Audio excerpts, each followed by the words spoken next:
Right. Hello, everyone. Welcome to the Awaken to Happiness Now Global Series. Thank you so much for being here with us today. Wow. If you're live with us, wonderful. Welcome. If you're watching on the replay, thank you, thank you, thank you. Please do subscribe so you can take advantage of all the live shows, all the current shows, all the previous shows, all the shows that are coming up. It is my deepest wish, desire, and intention to bring to you these amazing, wonderful speakers who are sharing their wisdom, their teachings, their experiences, their processes, their healings, clearings, activations, etc., their frequencies and vibrations, so that we can all thrive, so that we can all awaken to happiness now. And so today, my dear friend Elizabeth Wysen is back with us, and we're going to be talking about the Great Awakening, a playground of light. And so, some of what we're going to discuss today is what kinds of light and dark are happening now. How can you navigate the incoming light? Why taking advantage of this present time can awaken you? How to see past the mundane and the virtual trap to see clearly, and of course, so much more. For those of you who may not know Elizabeth, she's been with us many times. We love having her. I always get so many ahas and so much wisdom comes through these calls with Elizabeth. She's considered an advanced seer, and she works on the cutting edge of galactic and quantum anthropology, trauma healing, and futurism. With her lifelong ability to see into and work with all dimensions, her theoretical and psychic work has helped people all over the world. It's called a living library and oracle. Elizabeth has spent her whole life studying anthropological theory, quantum physics, ancient and modern medicine. She has 2 science degrees, including a master's in applied anthropology. And her philosophies and practices bridge science and spirituality to support real change in the world. So, everyone, please join me in welcoming Elizabeth back to the show. Elizabeth, welcome. Thank you. I'm super glad to be back. Me too. I'm so glad you're here. It feels like it's been a while, and so much is happening right in the world right now. Every month is like many months packed into one. Exactly. And there's like everything is changing. There's so like there is so much light coming onto the planet, but also the light within us is also being activated so much more. And so, we always talk about holding more light, holding more light, holding more light. But it's not just about the holding of the more light. It's about how do you work with that light in your life and in the world, etc. So we're going to talk about all of that kind of stuff, and of course, so much more. So, Elizabeth, I don't know where you want to start, but I just was hoping you could start off by just giving us your interpretation of what is happening right now in the world, like not politically or anything, just energetically. Yeah, of course. It's all included, right? Yeah. I think it's fascinating because if people know what, say, for example, the galactic situation is, then the rest of it makes sense. The politics, the weird stuff going on between these different countries, all of that actually makes sense. So that's where I'd like to start, is just giving people a clue in, as I like to do, about what our galactic situation looks like. And right now we're in the Dwarpa Yuga. And what that means is that the experiment that we've been part of is ended. And so now we have all come here onto this planet to play some things out. Now, I want to remind people, we're not the only types of humans. There's a lot of different kinds of humans, and they are all scattered throughout our galaxy. They're all going through their own specific changes in their own galactic situations too. We have even our closest neighbors, Proxima Centauri. They're going through similar stuff. The galactic current sheet that's created by the black hole at the center of our galaxy, it hit them actually 10 years before us. So they're a decade ahead of us as a human race when it comes to their big changes. And they actually were able to take their planet back from the Dark Order. So that's giving us some hope too, to consider that we're not alone in any of these things, but we have a very unique, specific way of functioning in our galaxy that's different than other planets, in that our planet is specially made. It's not a planet that was terraformed into existence so that we could live here. It was created. And then we also have the original DNA. Most other human beings in our galaxy do not have the original DNA. They have DNA that's been passed down as their ancestors moved from one planet to another as emissaries of light, and our DNA doesn't have that galactic history written in it. It has the human, the Homo sapiens history, the 800,000 years of our history, which has been plenty of stuff to unravel. And so that's our experiment that we're here to go through. And I think that the experiment really ended in 2012.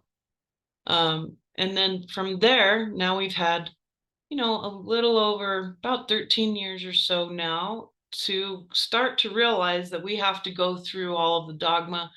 We have to go through everything that was built before and the history of our galaxy and our planet with a fine-tooth comb.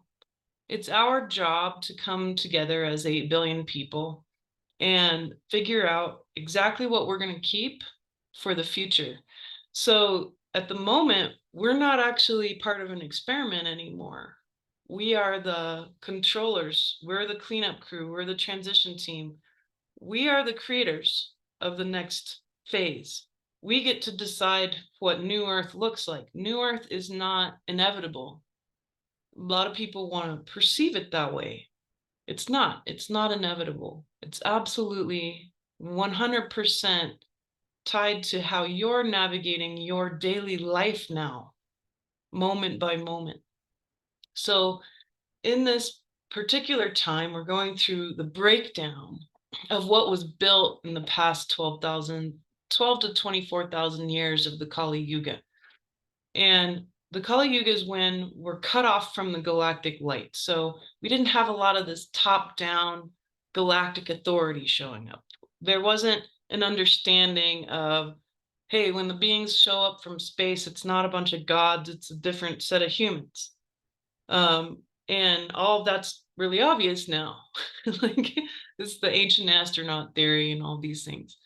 And that's not how it was in the Kali Yuga. So a lot of things were built that have to be purified.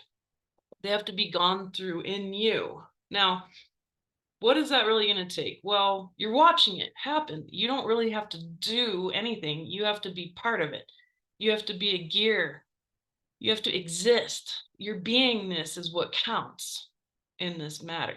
So consider basically consecrating your awareness, your body, your soul's I am presence to the endeavor and say, all right, I don't necessarily know exactly how the machine of consciousness on this planet ought to work, because I have my own traumas, I have my genetic bondage, I have my fears and my desires, I have a lot of different programming and cultural conditioning, and my ego structures, my attachment, my expectations, my judgments. These things are things that I think I know. And when I try to do anything about it, then I end up struggling. I end up flailing around. I end up feeling empty. I feel lonely. I feel disconnected from people who are like me. I feel disconnected from what's happening in the world. It all feels frustrating and oppressive. And that's because you're trying to do something. You're trying to be the machine instead of the gear that you are. And remember, in a well-working machine, no matter how small the gear is, each gear has such an important role that if you took it out of the machine, it wouldn't work. The machine doesn't work. And that's how intimate all of our presence involved with the planet, with all of the other living beings here of all dimensions. That's how important your presence and awareness are. So your intent ought to be, on a daily basis, let it be so that I function in the divine order, that the divine will moves through me, that it's beyond my will, and that authority that's coming from the innocence of my soul, not my human mind, not my body and what it thinks it knows, not whatever you think you know, but rather the knowing that's beyond you, the everlasting, all-knowing source field, what we call God, and allowing that to be where all the knowledge is. You don't have to hold the knowledge. Alara says, hold the light. I would actually say just shine the light. You don't really have to hold anything. You're a light bulb. You're a star. You're like a sun. And so your job is to exist. The sun does the exact thing for you in the sky every day and shows you exactly how to function. There isn't any need for the sun to necessarily notice the sun. It's really great if we do, but it's there nonetheless. And its light reveals, its light can destroy it when necessary. Its light creates and allows life to exist, and it purifies, literally. So those are the functions of your existence here too.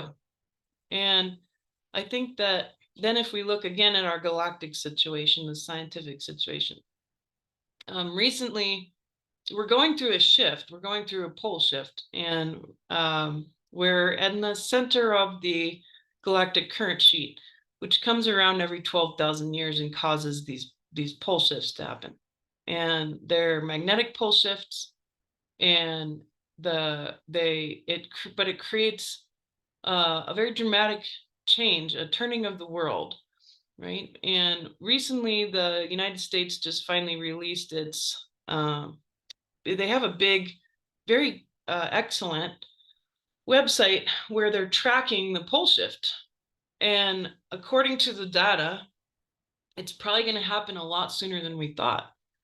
So for many, many years, I've been telling people the same thing that all the other scientists who study these cycles have been saying, that we're looking at it 10 to 15 years from now, and now it's more like 5 to 10 years.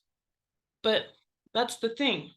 I was just having a conversation the other day, Alara, with a friend of mine, and we were both really excited about the pole shift. And we were talking almost like giddy children, like we're so excited about this really special event that we're going to get to witness. And he looked at me and he said, but this is a conversation between two people who are awake. What is it like for people who are still in victim?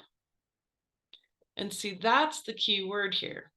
What can we put out in the light to let it purify? You know what happens to your lawn furniture when you let it sit out, or one of the, plastic toys that the kids leave out in the sunshine too long, right?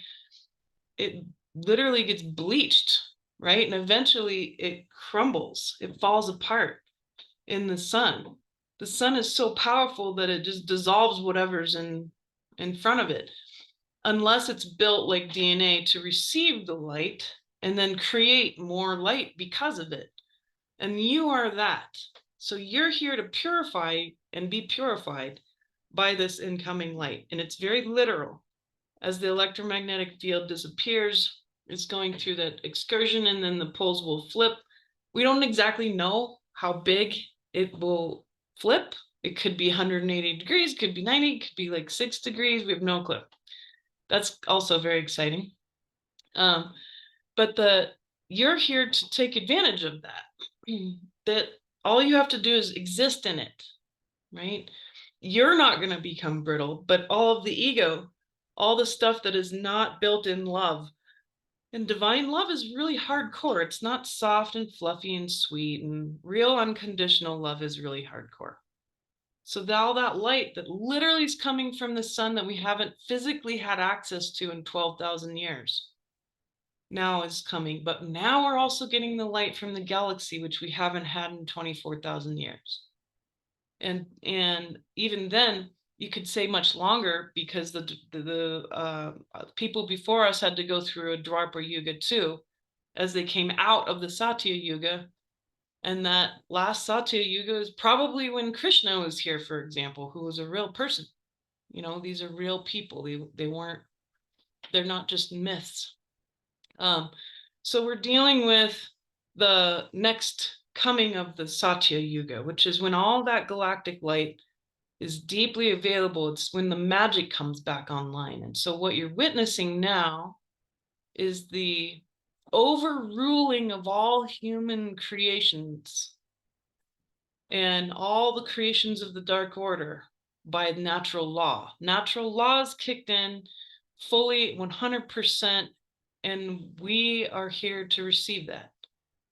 So that's where we're at. There's a lot more around doing and being, but that's where we're at. And it's how exciting it is. But you can take that shame and victimhood, the sense of slavery, the sense of fear that you have, whatever shows up that is not in that love, that's not in that true surrender to divine order, like someone just said, let it be so.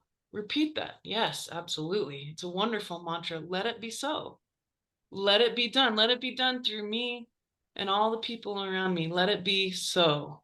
That natural law takes precedence. But that also requires us to go through what we know, what we think we know. Banking systems, currencies, politics, boundaries and borders, um, everything that you can think of, economics and language, culture, all of it's dissolving into natural law. What will the culture of the earth, what will the culture of the new human look like? Keep your eye on that. Let the light of the future inform you.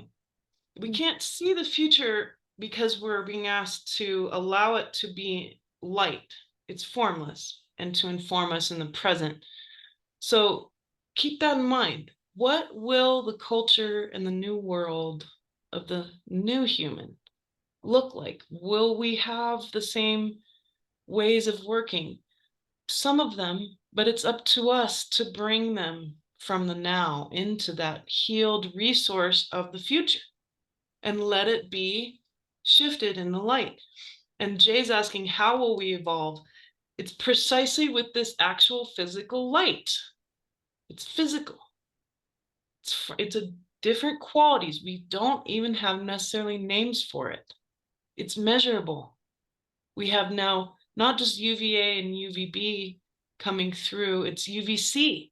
We've never had access to UVC in recorded history since the past 12,000 years. So we have new qualities coming in. It literally changes your DNA. So, get yourself out in the sunshine in the early morning and in the evening time, and let yourself be conscious to this light.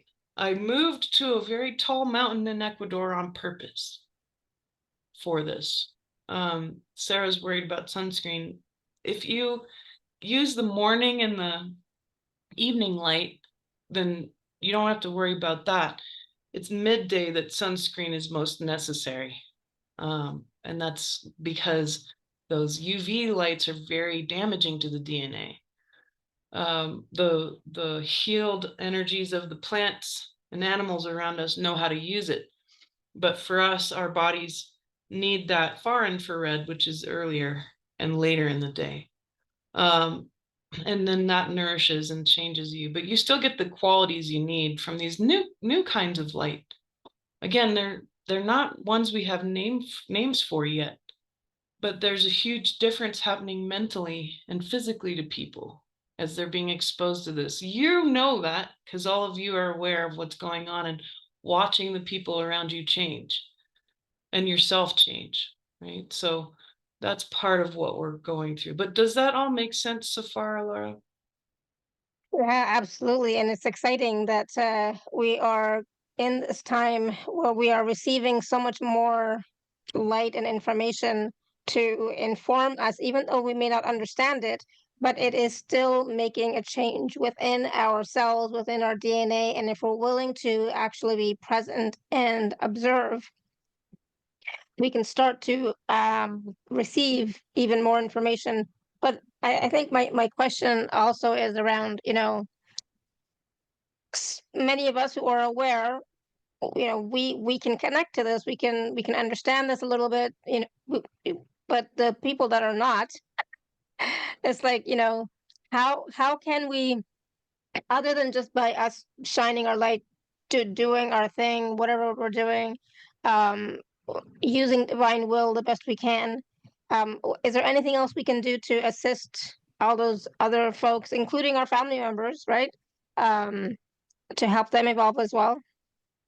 Yeah, and in this case, when it comes to the daily life, or what we might call like the mundane, right? Um, it's moment by moment. The way that we've worked before in the light community, what we might call like the new age community, or the community of light workers on our planet, um, we are having to clean up a lot of energies around the way that we are resourcing and offering our skills, but also how we're being utilized by the people around us. Now we're at a bottleneck in the energy. So there's a sorting going on. And you can all feel it. It's a sorting. There's these extremes going on. So when energy's bottleneck, anything that's really dense gets stuck and it has to be dissolved, right?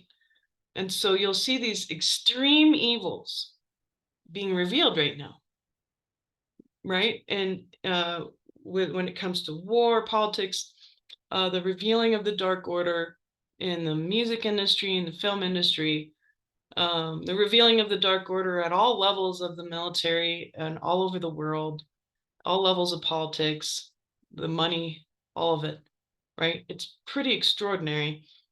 And there's players on many different levels that are sort of dumping all of it out and saying, well, what's really there? What's really been going on, and revealing it all. Excuse me, I'm still a bit sick. And so the revealing of it is showing these extreme evils where everyone, interestingly, even just like 5 years ago, I had to censor myself quite a lot, because as I really wanted to talk about what was there, I knew that I'd get censored. And now what I would normally have wanted to say is common knowledge. People are becoming aware of it. It doesn't sound so strange. It's not conspiracy theories anymore. It's actual conspiracies and these kinds of things.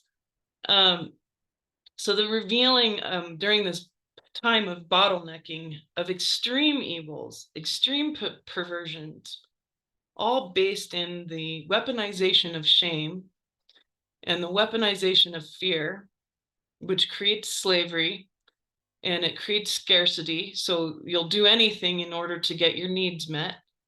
All of that's being revealed, the whole system, all of it. Meanwhile, in a bottleneck, all of the more formless stuff, the light, the parts of you that are really aware, who aren't afraid of death, your soul who understands the immensity of time and the divine order. Without you having to know anything, the soul maintains the connection to that divine knowing that's beyond you. All the skills, the psychic skills, the empath skills are getting heightened and more refined in this light that's coming from within and also from without, because the light that's happening around you draws the light out of you, and it also draws all the darkness and the extremes out of you. So a lot of people are going through very extreme emotions. We went through some very interesting things with eclipses and the full moons and the new moons that were revealing more and more emotions than ever before, hidden things that we've even kept from ourselves because we were uncomfortable dealing with those certain emotions. For myself, it's been anger. For others, it can be grief. And these extremes are being revealed. So that can be very intense. And I would just say that it's time to honor what I would call the gray hats. We have these terms like white hat, black hat, players for the dark order, players for the order of light. And then there's the gray hats, and these are the ones who are coming and changing sides. They're saying, we don't want to get stuck in the bottleneck. We don't want to be destroyed or killed or jailed. along with the dark order that we've been serving. Instead, we're going to come into the light. We're going to be purified. We're going to reconcile. We're going to reveal. And so the gray hats are the ones who are whistleblowers. They're coming out of the dark order. Tons and tons of them right now. It's perfect time. And these are the ones who are going to set the energies in motion to spill over into the light. So those people are really brave, and they're playing a specific role at a specific time in order to set the consciousness of humankind on fire. And it's going to activate all the different 4 types of humans. And some of us play different roles. Like the first type are the revealers. Like, for example, I don't choose exactly what I'm going to look at. Source will guide me. I'll have dreams, and then the next day or 2 days later, I'll see something on the news, and then I might get a phone call and someone will bring something up, and it's all the same data. It's these qualities of energy that the universe uses to speak to me about where I should put my attention. And so my job is like a rain shower. I just reveal, I move that layer of dust off of something for it to be seen. And then the researchers come in, and then they can find a way. This is how you interact with the people around you. What are you being asked to do? Are you being asked to reveal by just being in witness to them? Are you being asked to do a little more research for them, your family and friends, and say, hey, I found this article, or, you'll be compelled. You don't have to choose. It happens. You feel compelled, you feel pulled into it, or you'll have really amazing synchronous clues that show you that you're on the right track. You'll have deja vu, for example. Researchers go in and they start digging this stuff up. This is who, got all the different files and finally got to the bottom of certain things and then put it out on the table for the public to then take action. And so that's the third group, the people who take action. Sometimes you're going to be asked to take action. It's through words, it's through deeds. And it's in surprising ways. And then the last group are the now what people. Now what? Now what? Now that we know that Epstein was real and all the terrible things he did, and Diddy and Weinstein and all these different, now what? Now what are we going to do? Now we can see it all over, SNL, and that it's all very clear in front of you. Now what? And that's a really important role to play too. So every day you might be asked to do all 4 of them or one piece of these roles, but those are the 4 ways that we interact with the different beings around us. And the cleanup, though, is forced, because as we're going through the bottleneck, it's very clear that we have 2 different kinds of humans going on here. There's the narcissistic ones, and then there's the ones who are way too codependent. And that relationship is born of extortion, it's born of usury, and it's born of basically like the slavery of selfless service. Selfless service is not a correct way of working in the world. It's sovereign service, which is the correct way. And that idea of selfless service was basically like a plant. It was a program that was trying to take the light workers out. So how are you interacting with the people around you as a sovereign, taking care of yourself first? Now, what does that mean? Well, it's not selfishness. Your soul is who you really are. You're not this body. But your body is the first relationship you have. Your body is a technology. If you don't keep your body machine in good order, and we all struggle with this, especially me, if you don't pay attention enough to what your body needs and treat him or her as a sovereign being, a symbiotic sovereign being that is not you. We treat our pets better than we treat ourselves. And that says something. We must change that. So the first thing you can do for your family and friends is be in sovereign service. And secondly, stop letting people use you, especially if you're a powerful healer or empath, or in my case, a psychic.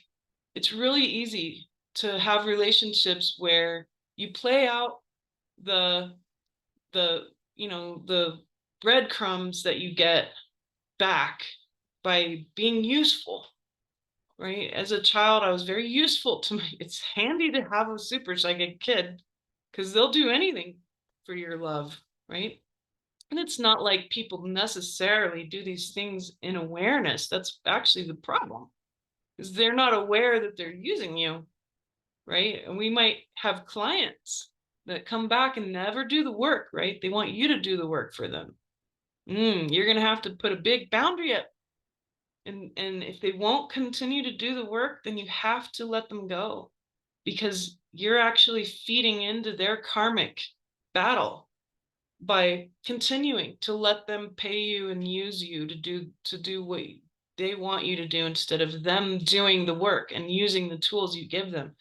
So I've urged a lot of light workers to change their client list, go through and elevate the people who do the work, and give a final warning to the ones who don't, and tell them why, or don't, or just say, my schedule's changing around. But be honest. Like, I can only work with people who are going to do the work and are going to use the tools at home. When I tell you to change your diet and you don't do it, and you still keep coming back with the same problems, or I tell you to do the homework and you don't do it, then I can't work with you, right? So this is like Jay's saying, weed the garden. Exactly. Weed the garden. And also, we have beloved friendships and family members around us that we love that you're going to have to let go of too, because they're not willing to stop pushing their projections on what you are capable of. People hold us back, knowingly or unknowingly. They hold us back. They don't keep you in an elevated awareness where you can continue to grow, because their projections determine your perceptions. Especially as a psychic or an empath who's a healer, if you have people around you who are like that, then the quality of your perceptions will be dictated by their doubts. Your quality of insight and capabilities, your quality of growth, will be dictated by other people's doubts. So who do you have around you? It's not anymore about you going out there and helping everybody and supporting the people around you to be better and to wake up. It's actually now the other way around. How much closer to your awakening could you really be if you didn't allow the people around you to dictate by their needs and desires first what you're doing, or the quality of your perceptions, the quality of your relationship with God? So if you end it, then you're going to have to be really clean and clear about it. It's about respect. It's about, hey, I have to respect my wellness right now. I have to respect my body. I have had serious problems with all of these things. For the past 15 years, I've had a teacher and a husband who shamed me every day, who doubted and looked down upon my gifts and skills. I allowed all this to learn something really big, to learn what that really felt like to be truly held back. And now when I'm out of it, making that very clean, on my part at least, very clean separation, and say, I require kindness and respect first and foremost. And if you can't give me those things as a basis for a relationship, then we're done. And you have to walk away from these things. There's going to be a lot of circles, a lot of jobs, a lot of shifting going on in the next year as we make these moves to get our little gear self into the position you're supposed to be in the divine order of things. So in short, if you're really going to help the people around you, you have to put your foot down now and be righteous about the truth. I am not going to let anyone extort me with their needs and desires and fears anymore. I'm not going to let them shift or change my perceptions of the truth because of their doubts. I'm not going to. I had one beautiful woman come to me in session, and she said, I have this boyfriend, I really like him, but I don't feel like I can really speak about what I'm really thinking, or what I'm learning about, or the spiritual evolution I'm going through. And she said, I don't want to offend him. I don't want to upset him because he has a different set of beliefs than me. And I said, excuse me. I said, then that's not the right relationship. And if you want to test it out and see if it really is the right relationship, then you better get real clean and clear now, because you are now distorting the field with your fears. What do you think that's going to do to him? It's your karmic duty to be in true honesty, to speak truth only. And if you're actually willing to do that, then that relationship could thrive, but it will be destroyed by you, not by him and his beliefs. It'll be destroyed by you because you weren't willing to show up. And she said, well, I'm just afraid that they won't like me. And I said, what if you flipped it around? What if you should be afraid that they won't know you at all? You should be afraid that they won't know you. What are you doing why are you holding back who you really are? What are you afraid of? You're afraid that they'll reject you? Then they weren't the right person. You should be afraid that the people you love around you don't know you at all, that they don't really know what you're thinking, that they don't really know what you believe in or who you are. That's more terrifying than being rejected. And so that's where I feel we're at this point with people around us. It's not exactly this answer that people perhaps thought I would give, but that's how we help the people around us. Be 100% authentic. You have no choice now. If you don't want to get stuck in the bottleneck of the big sorting of energies right now, you have to be 100% yourself. Absolutely. And I think that's one of the things that us peacemakers, we're trying to keep the peace in the family, trying to keep the peace in relationships, etc. But then we lose ourselves, right? And a lot of times, what happens is that, not me personally, but a lot of times people try and take on the beliefs of the other people around them so that it'll be easier, right? But I find that when we do that, we're kind of killing ourselves a little bit every single day when we are not allowing ourselves to truly be authentic and real and be present with who we are and accept who we are. This is how I am. This is who I am at this moment, right? Instead of trying to be what other people want us to be. I think those days are long gone. And now it's about us learning too about who am I? What values do I have? What are my beliefs? What do I truly believe in? Am I willing to look at myself and really see what's there? Right. And so part of that has to do with being honest with yourself and being willing to look at the light and at the dark. The totality of you that's available for you to see right now, right? Yes. Yeah, and it's those are all holdouts. It made sense in the Kali Yuga for you to have a role, an identity. Like, I am a monk, I am a nun, I am a priestess, I am a queen, I am a carpenter, whatever.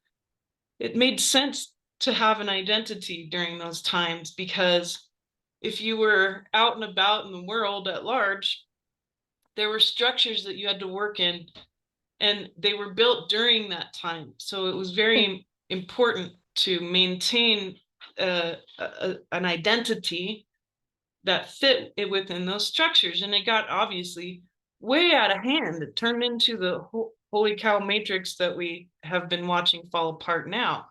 But that's you stepping out of the matrix and saying, wow, I didn't realize I could like walk out of the jail at any moment I wanted. And now I'm walking out of the jail, and now I'm in this endless field of light. There's no structure, there's no floor, there's no ceiling. Now what? And all the structure in you begins to dissolve in that light. That's what's happening to us right now. And all the structure within you dissolves. All of what you think you know has to go, especially your identity.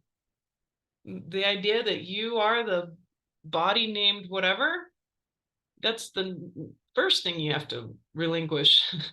And the fact that you don't really know anything, only the divine order and source, God direct, has any knowing that's worth anything. And that you have a direct connection to it, that you're not actually supposed to be the one figuring it all out. You are the conduit for which things can be figured out. So your body and your soul, the body technology, is through which the divine order is now moving into the world through your awareness. That's why we call people creator beings, because literally all these amazing photons that make up everything and all the material that seems to be solid is not, until you look at it, literally. The universe only exists as a giant sea of wavelengths until you perceive it. And when you perceive it, then it can materialize, but only through that limited lens of what your human body experience can offer, unless you're willing to back up and become the I am presence and let your soul be the one who talks and knows. And then you do a lot less work. You see, when you have the human identity, you have to work at it. You have to maintain it. You have to, when we cling to these things, it takes a lot of effort and maintenance. It takes a lot of daily reaffirming of that same identity. And you're basically keeping a creature alive. And this creature isn't meant to live in the world anymore. And so now you're accidentally being kind of cruel to your own self by maintaining a identity that's actually going to have to disappear. Okay, so the poles shift, right? The poles shift, and we have to go back to a lot of basics again. Is any of your identity really going to be that important, really? Or are the skills that your soul brings through beyond the knowing, when you don't have internet to go ask, what do I feed my rabbit? Like, when you don't have that, can you be brave enough now, even with the internet, to tap into the divine knowing of source and get the answers there? Because it's far better and more true and more pure than any human creation like Google or any AI. You already have access to that. Tap into Indra's net and what is the true nature of reality. So that's another practical thing. Practice asking. People want to know, how do I see better as a psychic? How do I let my psychic skills, how do I become more awake? How do I do this? How do I do that? And they want to ask the human part of me, because part of them believes, well, it's subtle, that they're not really conscious of it, but it counts. Part of them believes that asking the human Elizabeth is going to give them the answer they want. But that's not who talks. If you're really awake, then you are the soul. The human Elizabeth is the technology that I'm using to communicate to you. I'm utilizing my amazing symbiotic body to give you data in a certain way at a certain time. And it's all beyond Elizabeth. So, that's why the answers I give are not conventional. It's not what you are used to hearing. It's not stuff that is normally discussed. It's because it's coming from my soul. And that soul does the same thing that you can do. I'm not any better or more talented than you. We all come from the beginning. And what does my soul do in order to get that information? I ask. Source, show me. Show me what is true. God, show me. Show me what I need to know right now about blank. Fill in the blank. You have to get better at asking. So if you're going to really reconnect to the divine field that is natural law and the divine order, then you have to start asking, because you can't just somehow pull up from your own body's knowing about how to be in the world, because we've never been in this place in space. We've never been in this situation. We've never had 8 billion people here all at once at a pole shift at the end of a 12,000 year cycle. We have more people here than all of the other 66 cycles we've been through combined.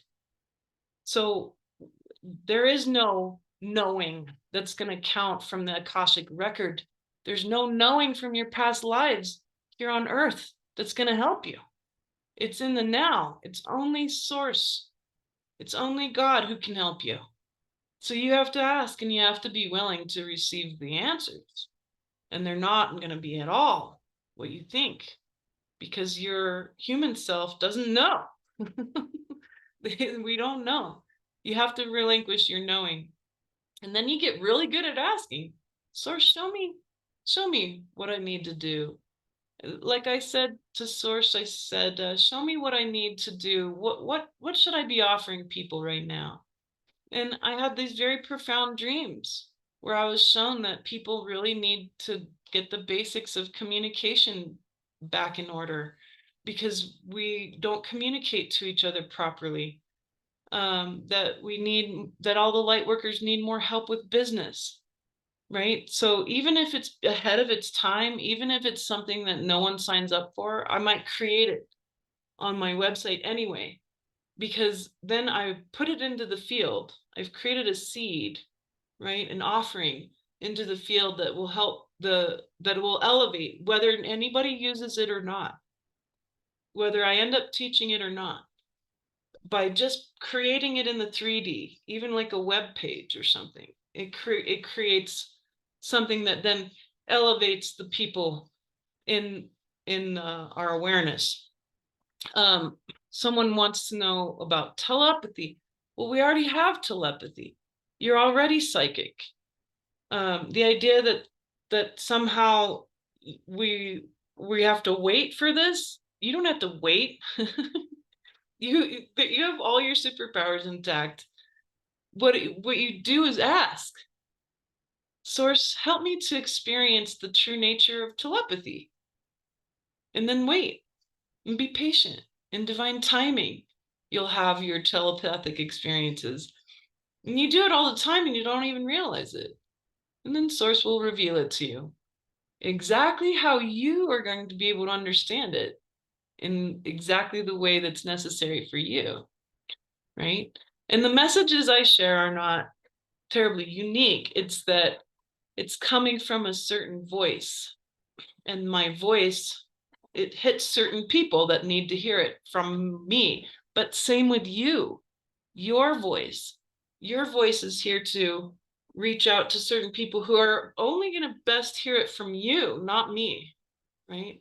It's because you're a certain quality, a certain frequency of voice, a certain quality of soul. And that's how it works. And that's why I urge you to be yourself and speak clearly and openly about what you're thinking about what you're feeling, about what you're perceiving, more and more and more. Because if you don't, then the voice that you have is not going to reach the people who needed it the most. And so you don't want to risk that. You don't want to risk that, right? Yeah, there's a lot happening for us in this identity and moving it, taking off the identity. Be only your I am presence. Be only your soul. The rest will purify. Elizabeth begins to purify and begins to show up in the world in a different way. Yes, I would love to take live questions. Thank you, Lara. Awesome. So we do have some people with their hands raised. So we'll just take some quick questions, not too long, because I don't want to I don't want to take advantage of Elizabeth's time, because even though she's here and she's feeling better, I still don't think she's 100%. So I don't want to tax her too much. Okay, so let's try and keep the stories really short. Okay, so Jay, you want to unmute?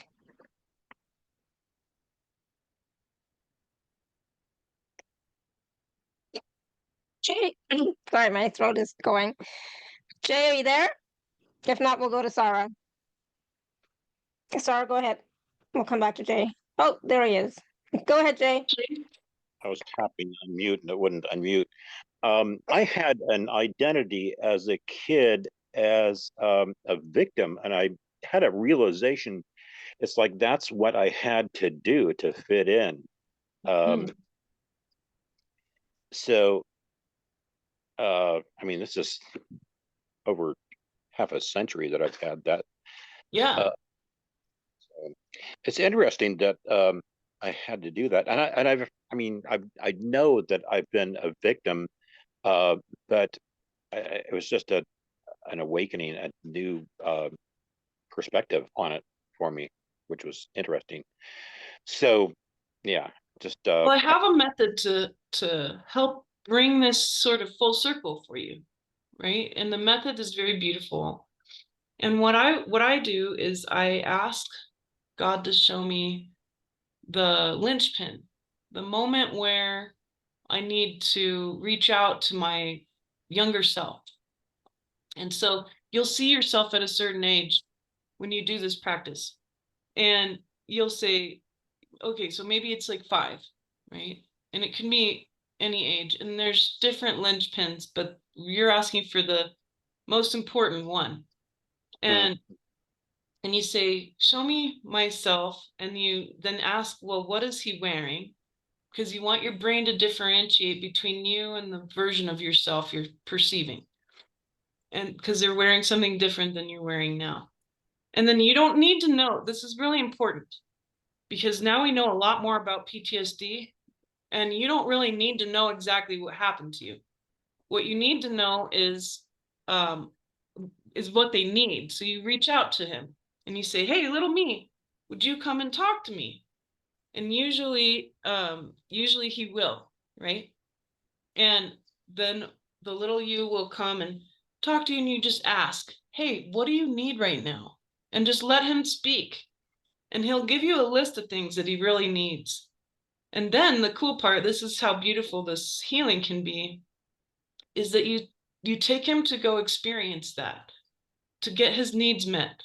So like, let's say childhood neglect. And so he would say something like, I really need people to pay attention to me and listen to me. I need them to love me. I need them to celebrate who I am right now. So then you say, good, where can we go where we get to create that, right? Everyone talks about all the horrible things they've been through, and that it's very hard for them to pull up any sort of semblance of joy or wonder anymore, because they really didn't have that much experience with joy and wonder. They had a lot of experience in neglect and victimhood instead, but you have to create it.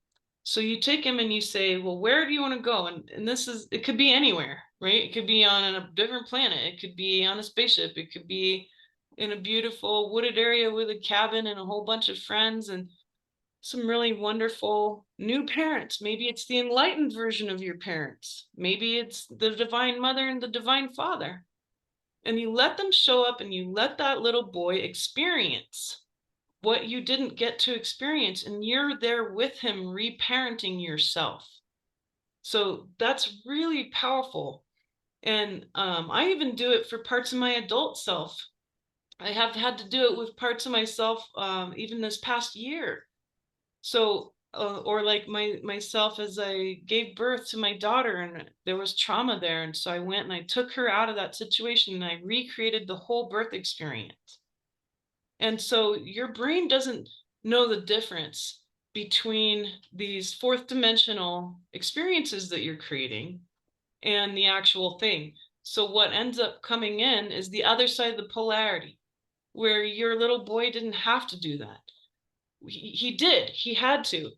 And that's necessary. And we can bow to that and say, thank you very much. I experienced what I had to in order to survive.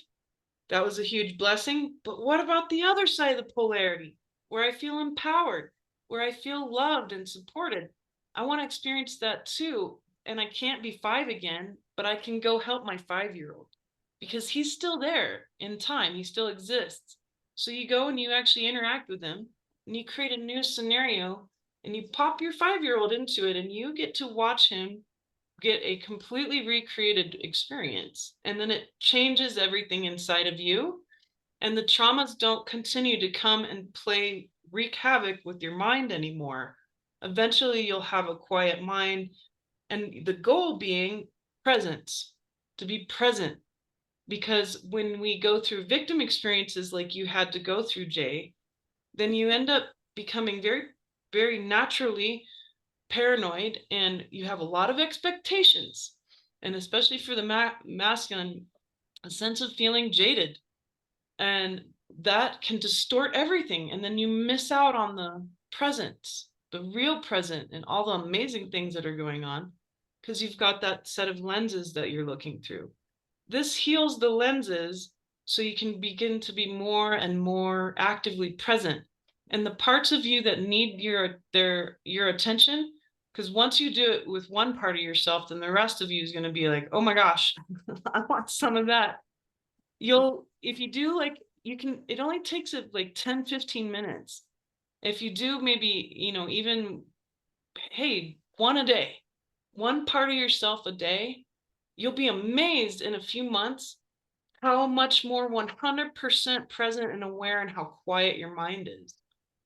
And that's a game changer when it comes to, especially the divine masculine showing up and allowing the power of your heart and your love to pool out undistorted and radiate from you to elevate the people around you. It's going to change everything.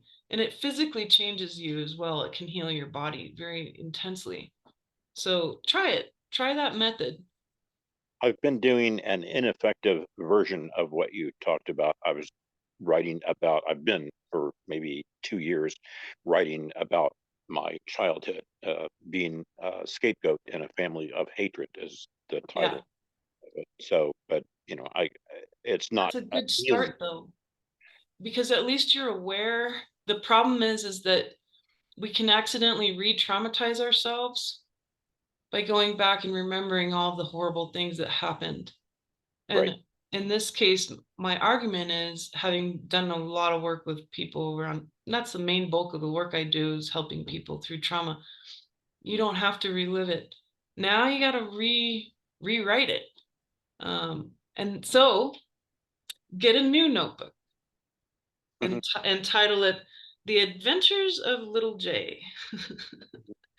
I felt as though I had to look at it from the perspective of, Of the pain, what yes.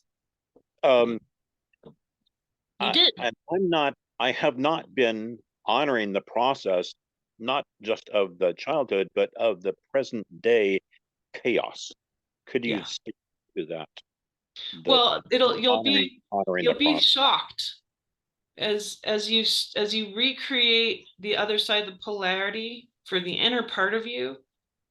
It undistorts all the light, and then the chaos around you will cease.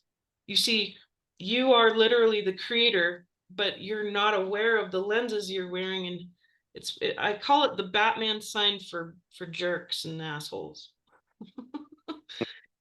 We have this distortion, and then all this light comes through, and we're like, why do I keep attracting this chaos? It's because the distortion of your light is literally Batman signing out into the world and saying, this is how it should be. And it's unconscious.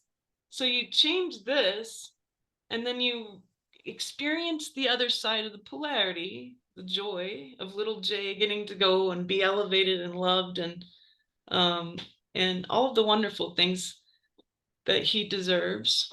And you do it with him. It's not just you doing it for him, you're doing it with him, for yourself. And then the distortion drops away. and then more and more suddenly shifts and changes around you. You have direct control over the chaos around you, is what I'm saying. But it starts from this particular method. Give it a try. I've not been in touch with my power over that. No, it's just a tool though, and now it's time. So it wasn't a waste what you did. You understand the linchpins very clearly now. You understand what the problems are. You can probably guess what little J is going to tell you he needs. So, and now you're very wise to it. And so now it's time for the new notebook, the new life for Jay. I feel like I got a college education this morning. Oh, good. Awesome. Thank you, Jay. Thank you. Thank you. Great. All right, we're going to go to Sarah. Go ahead, Sarah. Hi, Sarah. Should turn this light hood off, but it's kind of pretty. I'll leave it. How are you, Elizabeth? Blue angel. I'm good. I did receive your message, and I'm super glad about your work in the world. And I think it's very poignant that that's coming out more and more. Yeah, that's the word I could use. So on Sunday, my sister called and talk about, like showing who you are to people who really don't want to see that, aren't comfortable with it, aren't there yet. I gave my sister the address of the new website. And then I thought, oh no, what have I done? She's gonna go see all that writing I've done there and just, I don't know, like a wet dog, shake it off probably. So I have been doing some diligent work and I'm really happy with the progress I'm making. It's one reason the website is up.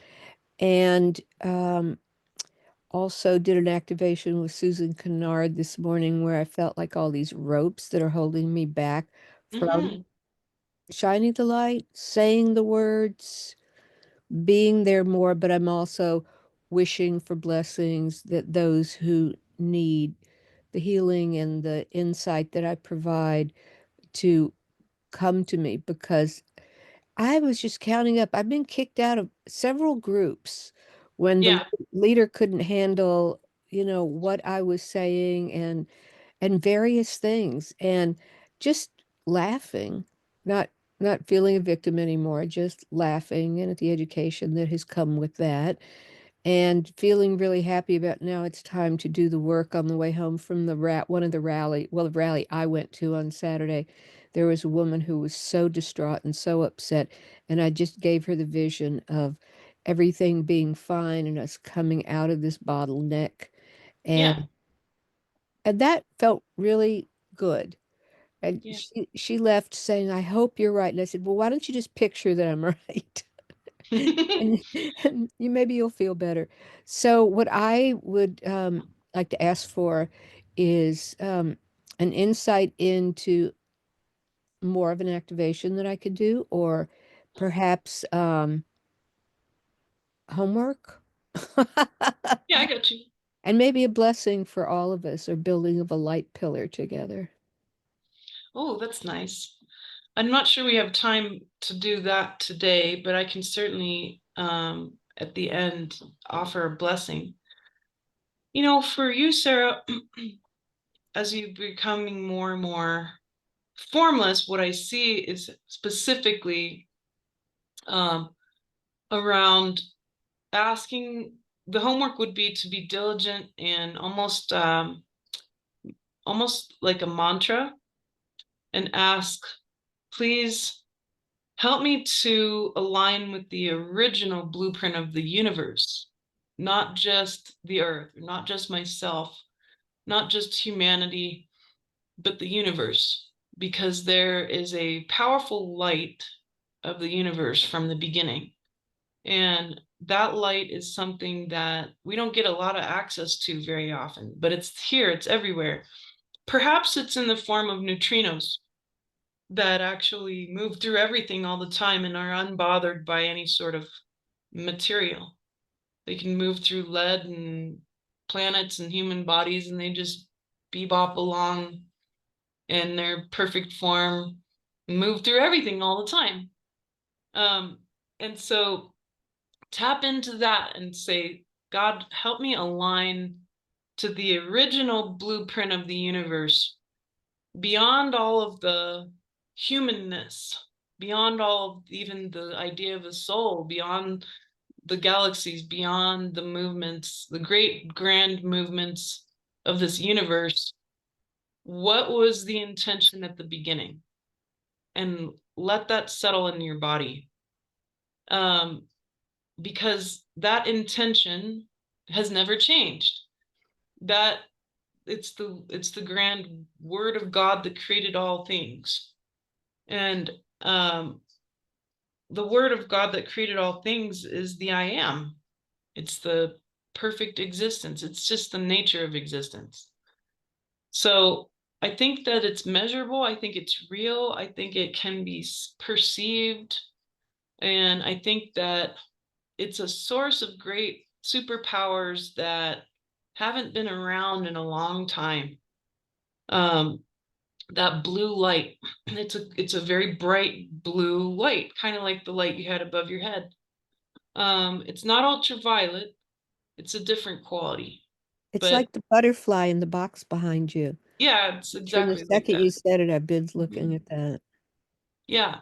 And I have two of these, and they are here in Ecuador, and I've actually seen them in person. They're pretty amazing when they're actually alive.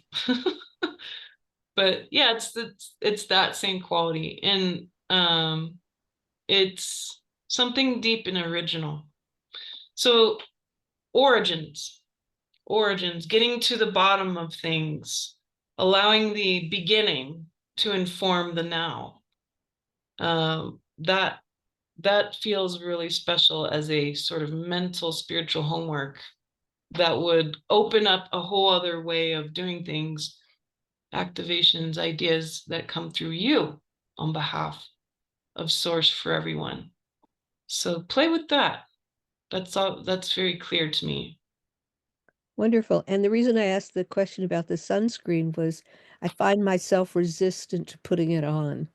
Yeah, same. I just try to use the old-fashioned stuff, like even zinc oxide. No, that's what I'm using. Yeah. Zinc and titanium oxide. And you can also take astaxanthin and it'll like heal the skin to the point Oh where yeah. with so much sunscreen, it's okay. Yeah, and vitamin C as well. It's Hmm. really good for that. Hmm. Yes, I live quite close to the sun, so I have to be, and I'm really pale white, so I have to be very careful. Yeah, yeah. Ditto here in California. Yes.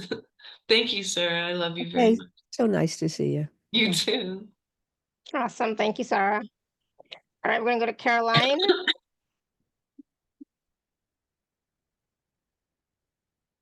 Hi, Caroline. Hey, my beautiful. Nice to Long see time you. no see. Yeah, Yeah. I've seen you here and there, but I wasn't on the actual call. So I'm today, glad to see you. when I saw this, I had to come and say hi and be here. Yeah. Thank you. Um, I'm right on track with almost everything you're saying. I mean, except for Krishna and Satya Yuga and all that. That didn't come to my consciousness because that's not for me. Well, maybe it's not for me, but it's just not there right now for what I am here for. But everything else, staying in wonder, surrender, identity, everything else, what I'm teaching. And I literally, right before the call, sent 2 emails and 2 texts to my clients, seeing how they're doing with all the suggestions I gave them to see Yeah, the homework. what the homework. And I had that exact thought that if I'm no longer aligned, I'll stop asking, I'll stop thinking about them when they come through and so forth. So yes, thank you for that. Yeah. If I had anything to question, unless you're going to answer this in the package, because I already bought the package, so can't wait to be there. Me wanting to control how and when I die. And every once in a while saying, well, just take me out now. So if I have any moments of, it's, mind you, I've had 3 funerals in the past 3 months. Oh yeah. My friends dying of cancer and so forth. I have my sister-in-law of cancer, my aunt, my best friend, another friend. So it might be surrounded around that, just what I, as an empath, but what would you say to that? about just take me out now because it's not worth being here, and that what's the point that's still coming up? Yeah, that's just that's a very powerful quality of mind control. Okay. And none of us are like easily able to escape it. I mean, I'm in the middle of nowhere in the jungle, and it's even hard for me to escape it. It's something that got planted a long time ago. It's hard for me to say when exactly. It has to do with the AI. There's two different kinds of AI. There's binary and non-binary. There's human-made and there's non-human-made. The one that we're concerned about is the non-human-made, because its function is that that basically the universe is innately flawed because there's suffering. Yes. And so there's a long history in our genetic experience of things getting really hard, or the suffering or the pressure getting really heavy, and us wanting to be finished with it as fast as possible. And that could look like death. It could look like certain kinds of endings. It could even look like us suffering because we're watching our friend suffer so much that we just hope that they'll die faster so that we can all stop suffering by watching them suffer. And those kinds of experiences. And then for me, it's more for me, that one there is more that I can't help them. So I know that's it's more like that. And you're just like, enough. Like, yes.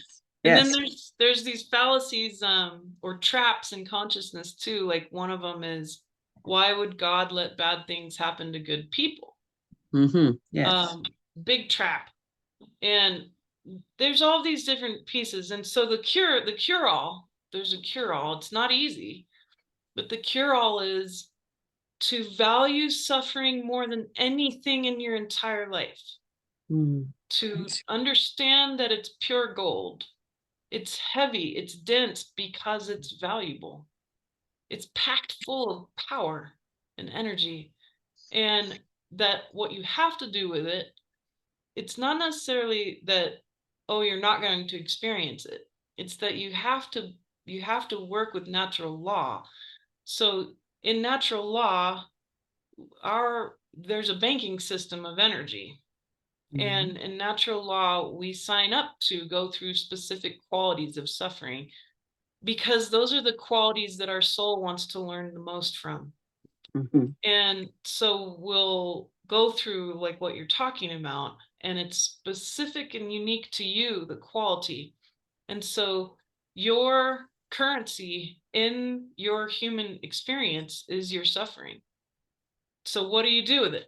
Well, if you don't want to continue this weird sort of mind control game that the AI is really perpetrating on people, and saying like, well, you could just die, because that's exactly what they want. The Dark Order is committing and has been doing mass genocide for a very long time.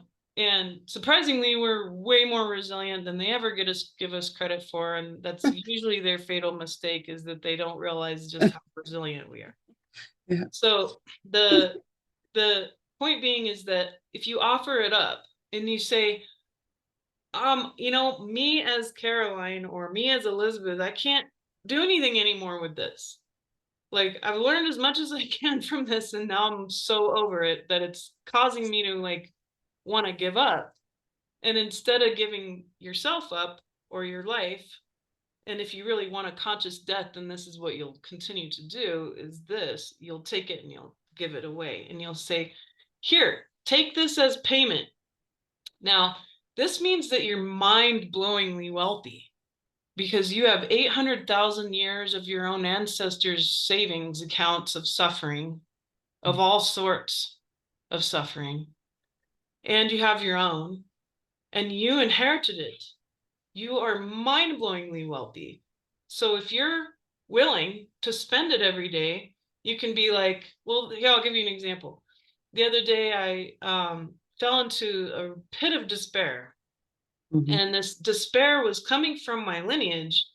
It was coming through from my parents and how I grew up in a war zone with them, what they experienced, what I experienced, and just incredible despair. And it was around my children, it was around my divorce and this custody battle I'm in.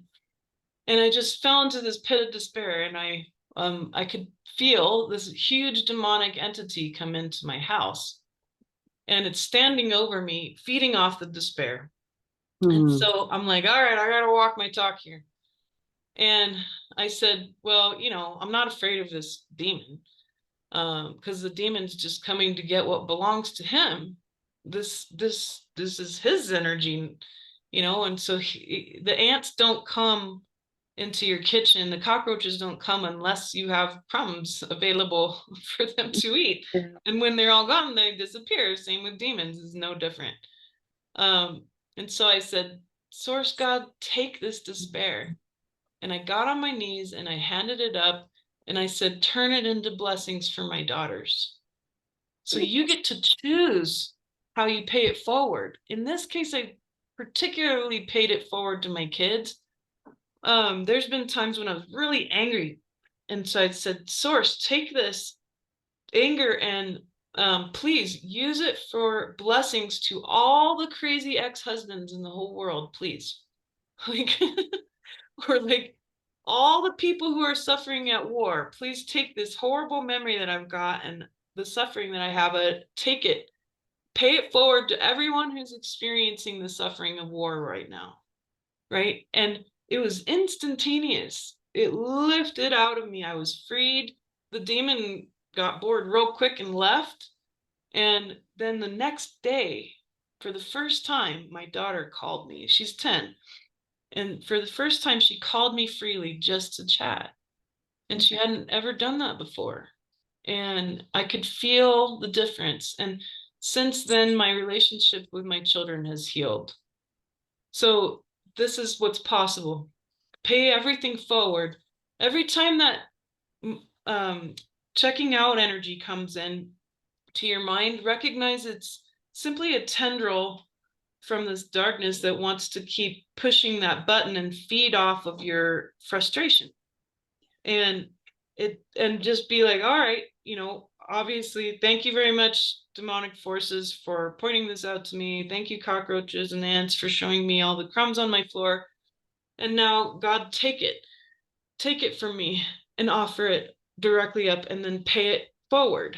And any wealth of data that comes from your lineage too, you're incredibly wealthy, spend it. And if that's what we learned from the psychotic nature of the Matrix, is that hoarding wealth and hoarding energy is okay. And it's not. And in the new world and the new currencies, we'll have demirage, where our currencies have to be spent. You can't hoard them or they'll lose their value. So same with suffering. You don't want to hoard it because it kills you. So you spend it.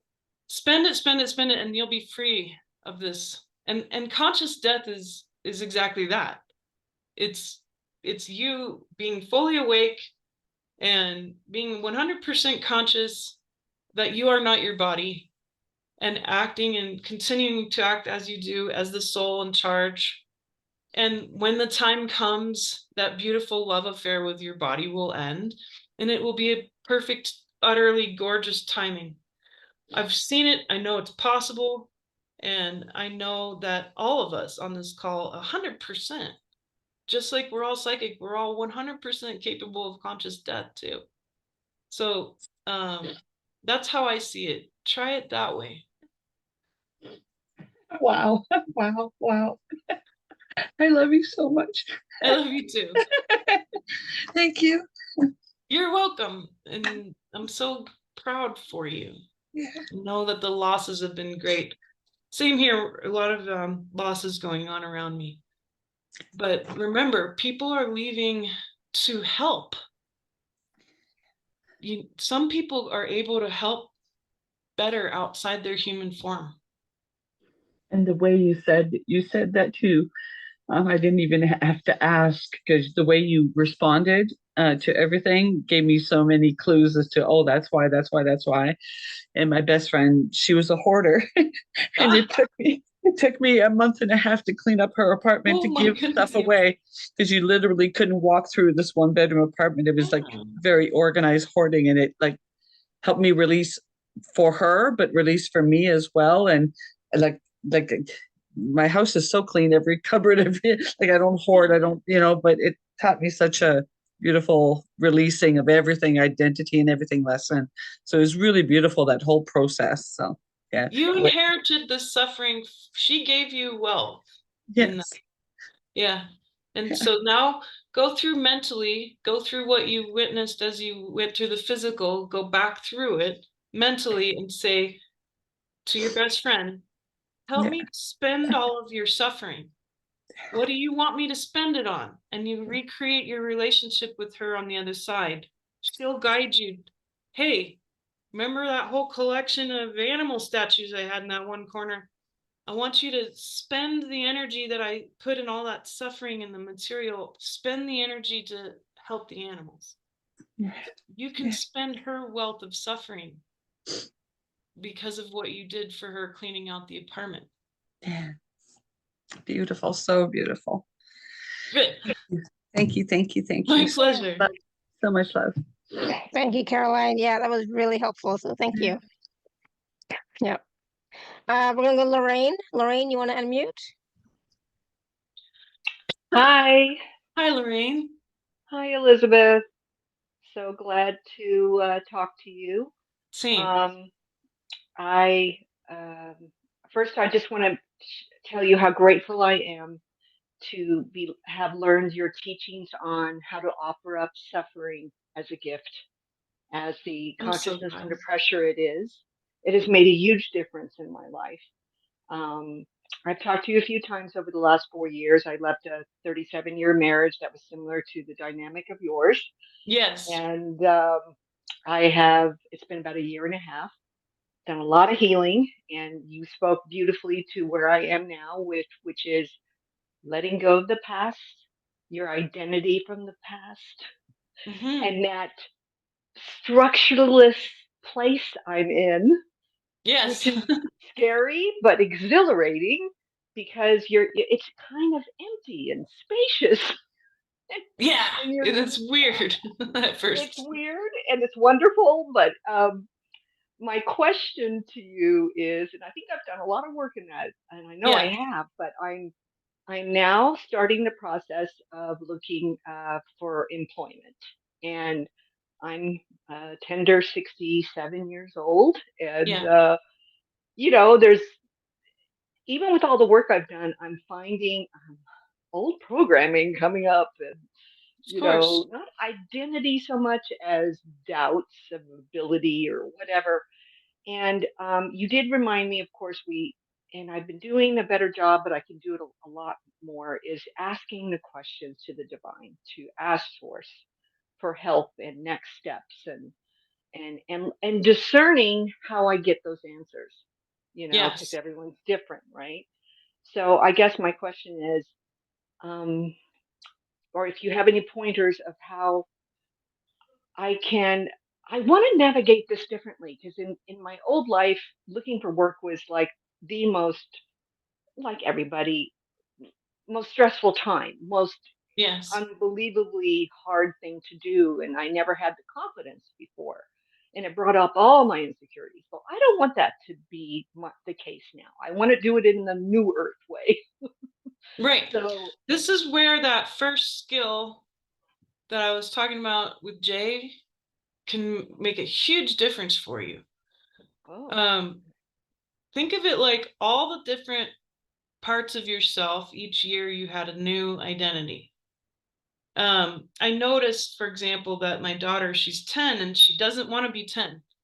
When people, because being 10 has been really hard. She watched her parents get a divorce and fight and all this stuff.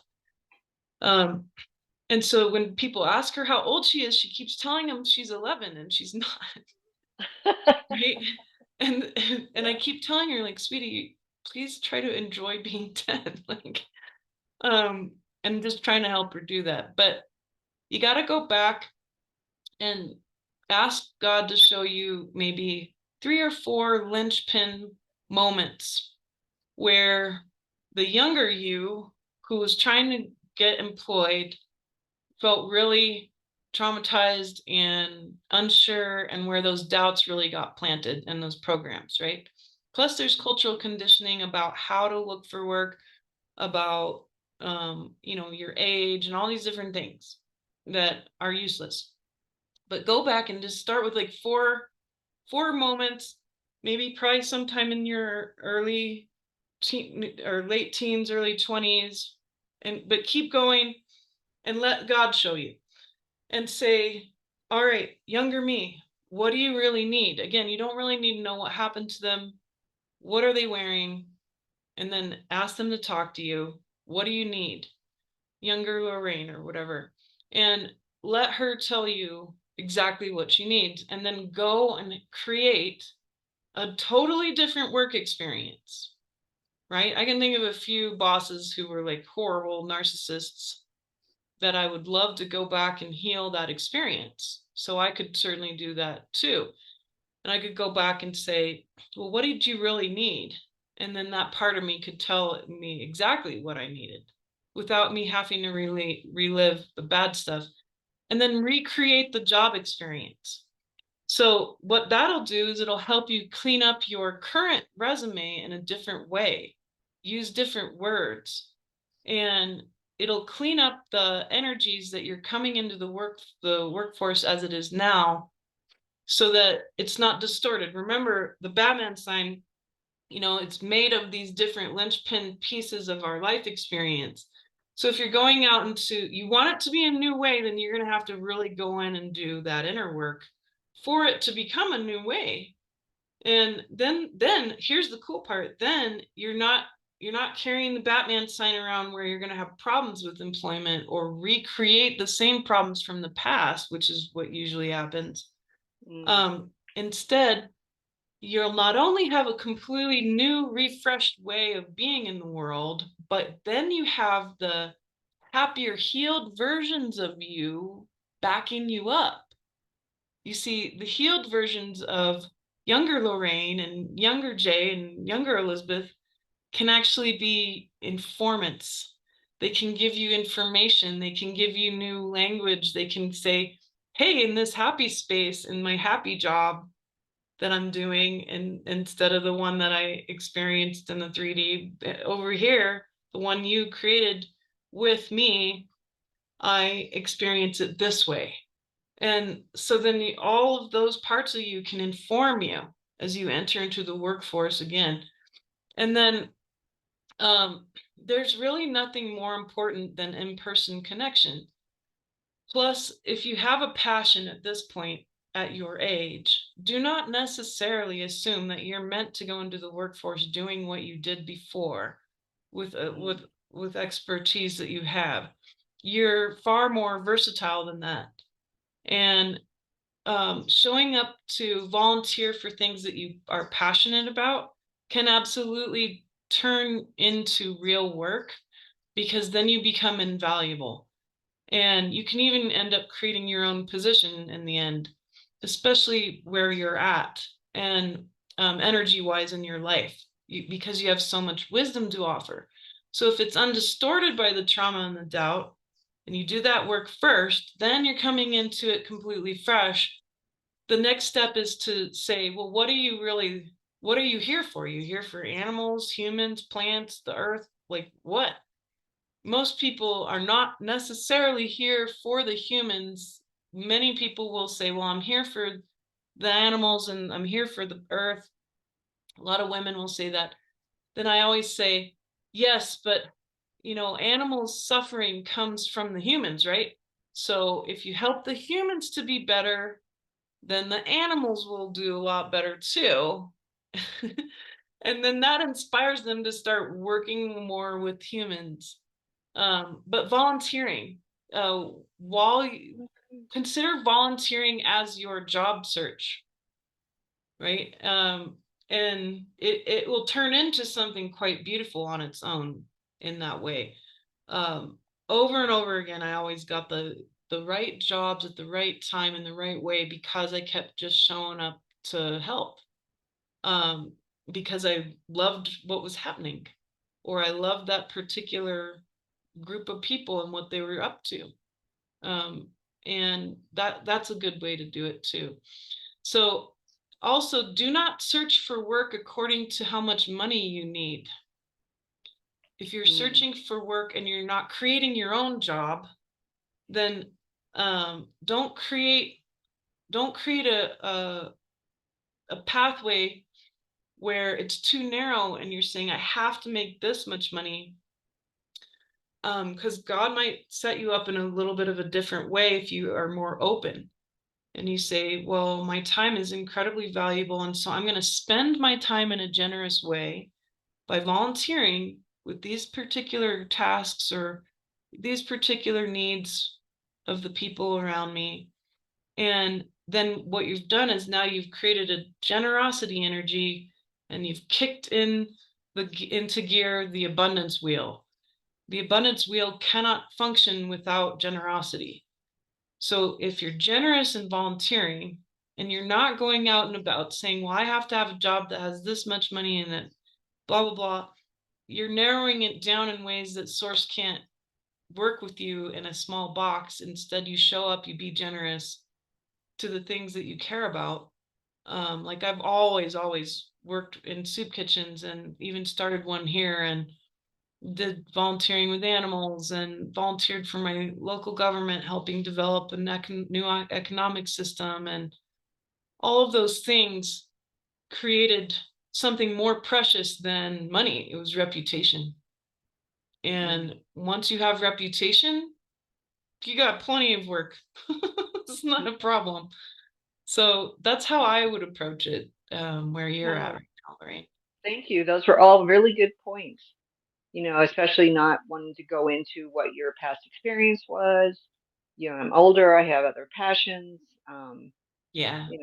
And volunteering. Yeah, getting into what I'm passionate about, and not worrying about the money. Worry about not, think about service and where it can lead to. Yeah. Yeah, Exactly. people are amazed. Like, no one does that anymore, really, right? When you just show up and say, I'm here to help.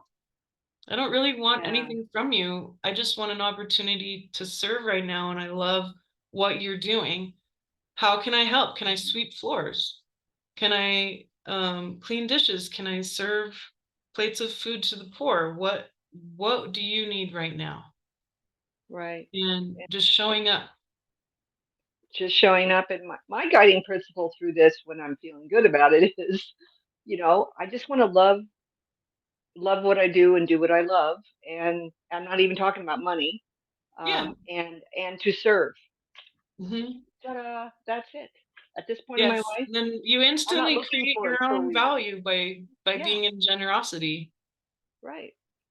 So Yes, it works. exactly. Thank you. Thank you very much You're for welcome. the reminders. Awesome. Yep. Thank you, Lorraine. That was great. Can we take Mary and Carolyn? There's only 3 other people. I suppose if we keep it short, can we fit them? Yep. Yeah.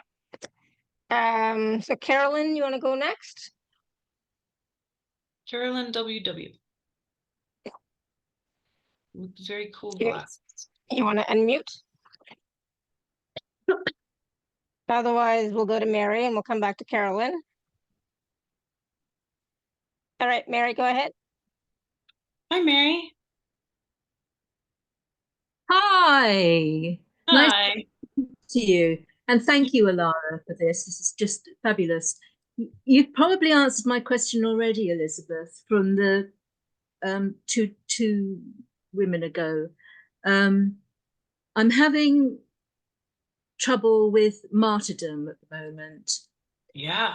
And singing this hymn that I used to love singing as a child at school, Faith of Our Fathers, in spite of dungeon, fire and sword. I mean, come on. I had such a rousing, I loved it. And so I meant it because I was singing this as a child. Yeah. And it's come back to haunt me. let alone whatever else is attached to that. And also because I know, because you'll know, I want to, there's a hair that needs splitting between martyrdom and victimhood. Yes. And I'm at that split hair. I'm kind of getting tossed on the sea about that one. Hey, you're right on the point though, energy wise. Right, all this has come to the forefront. I've been talking about this stuff the past month or so, same kind of ideas. So my take on martyrdom is that, and victimhood in general, is that it comes from that wound of shame, but that its original and root cause is human sacrifice. Okay. And the root cause, right? And you can almost see it in the imagery of the dungeon. Right, and in spite of all of that, it's one side of the polarity. And so it was necessary for you to be very clean and clear about the exciting adventures of your soul and what you've been through, and that a lot of it has felt like a big dungeon, and that you've had to have a reason to get up every day, right? And I'll tell you, love is not enough. Love is not enough. It's destiny. I've stopped using the word hope in my language. Hope is us feeling like we can't do anything, so we hope that things will work out, and we don't want to take responsibility. And that's part of the antidote of the martyrdom victim hair that's got a split, is the responsibility. How much attention do we need to put on the dungeon, on the swords, on the terrible things that have happened to humanity? Certainly we have been victims of our own ignorance, especially. When we started out on this planet, we purposefully set it up so that we wouldn't remember the galactic wars. And by golly, none of us wanted to remember it, because it's been beyond brutal. Talk about dungeons and swords and stuff and martyrdom. But, you know, when you go to the origin of the galactic wars, even, it was us saying, no, you can't have DNA to the Dark Order. No, you can't take it. We're not going to give it to you. You can't just come and take whatever you want. And standing up for ourselves. And so I would give you a very blessed homework. You no longer have to put your attention on the dungeon and the human sacrifice, the child sacrifice, all of that. That's people like that's my job. I'm a revealer. So I willingly let God use my sight to go reveal these things on behalf of all of us. You don't have to do that. Now your job is to ask, now what? If we're not putting our attention on any of that anymore, and people like Elizabeth and the researchers and the action takers, they're handling it, then what does God need me to put my attention on? So I want you to rewrite your song. It would be the most beautiful homework. Go through. I thought of that myself too, actually. Yeah. This needs new lyrics, needs new words. Exactly. So that particular spot, like, in spite of the swords of fire and the dungeons or whatever, what if it got flipped and we had a reason? And it's not in spite of all these terrible things, it's because of. And then I'm going to leave it up to you and your soul to imagine and say, now what? Now what?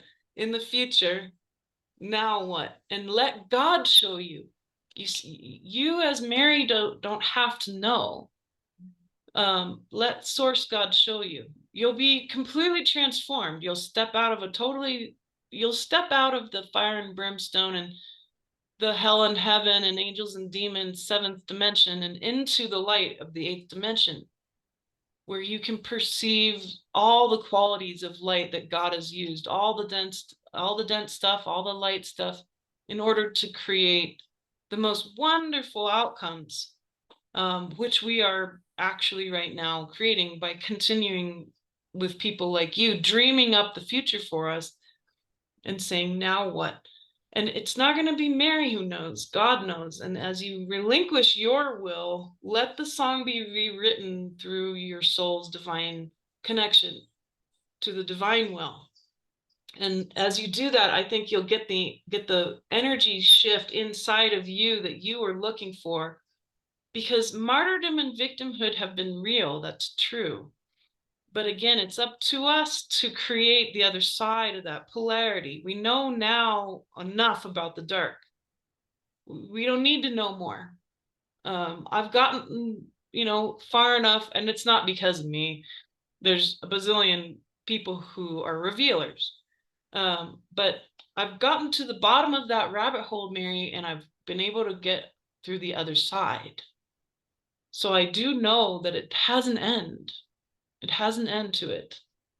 And really the end is us saying, now what?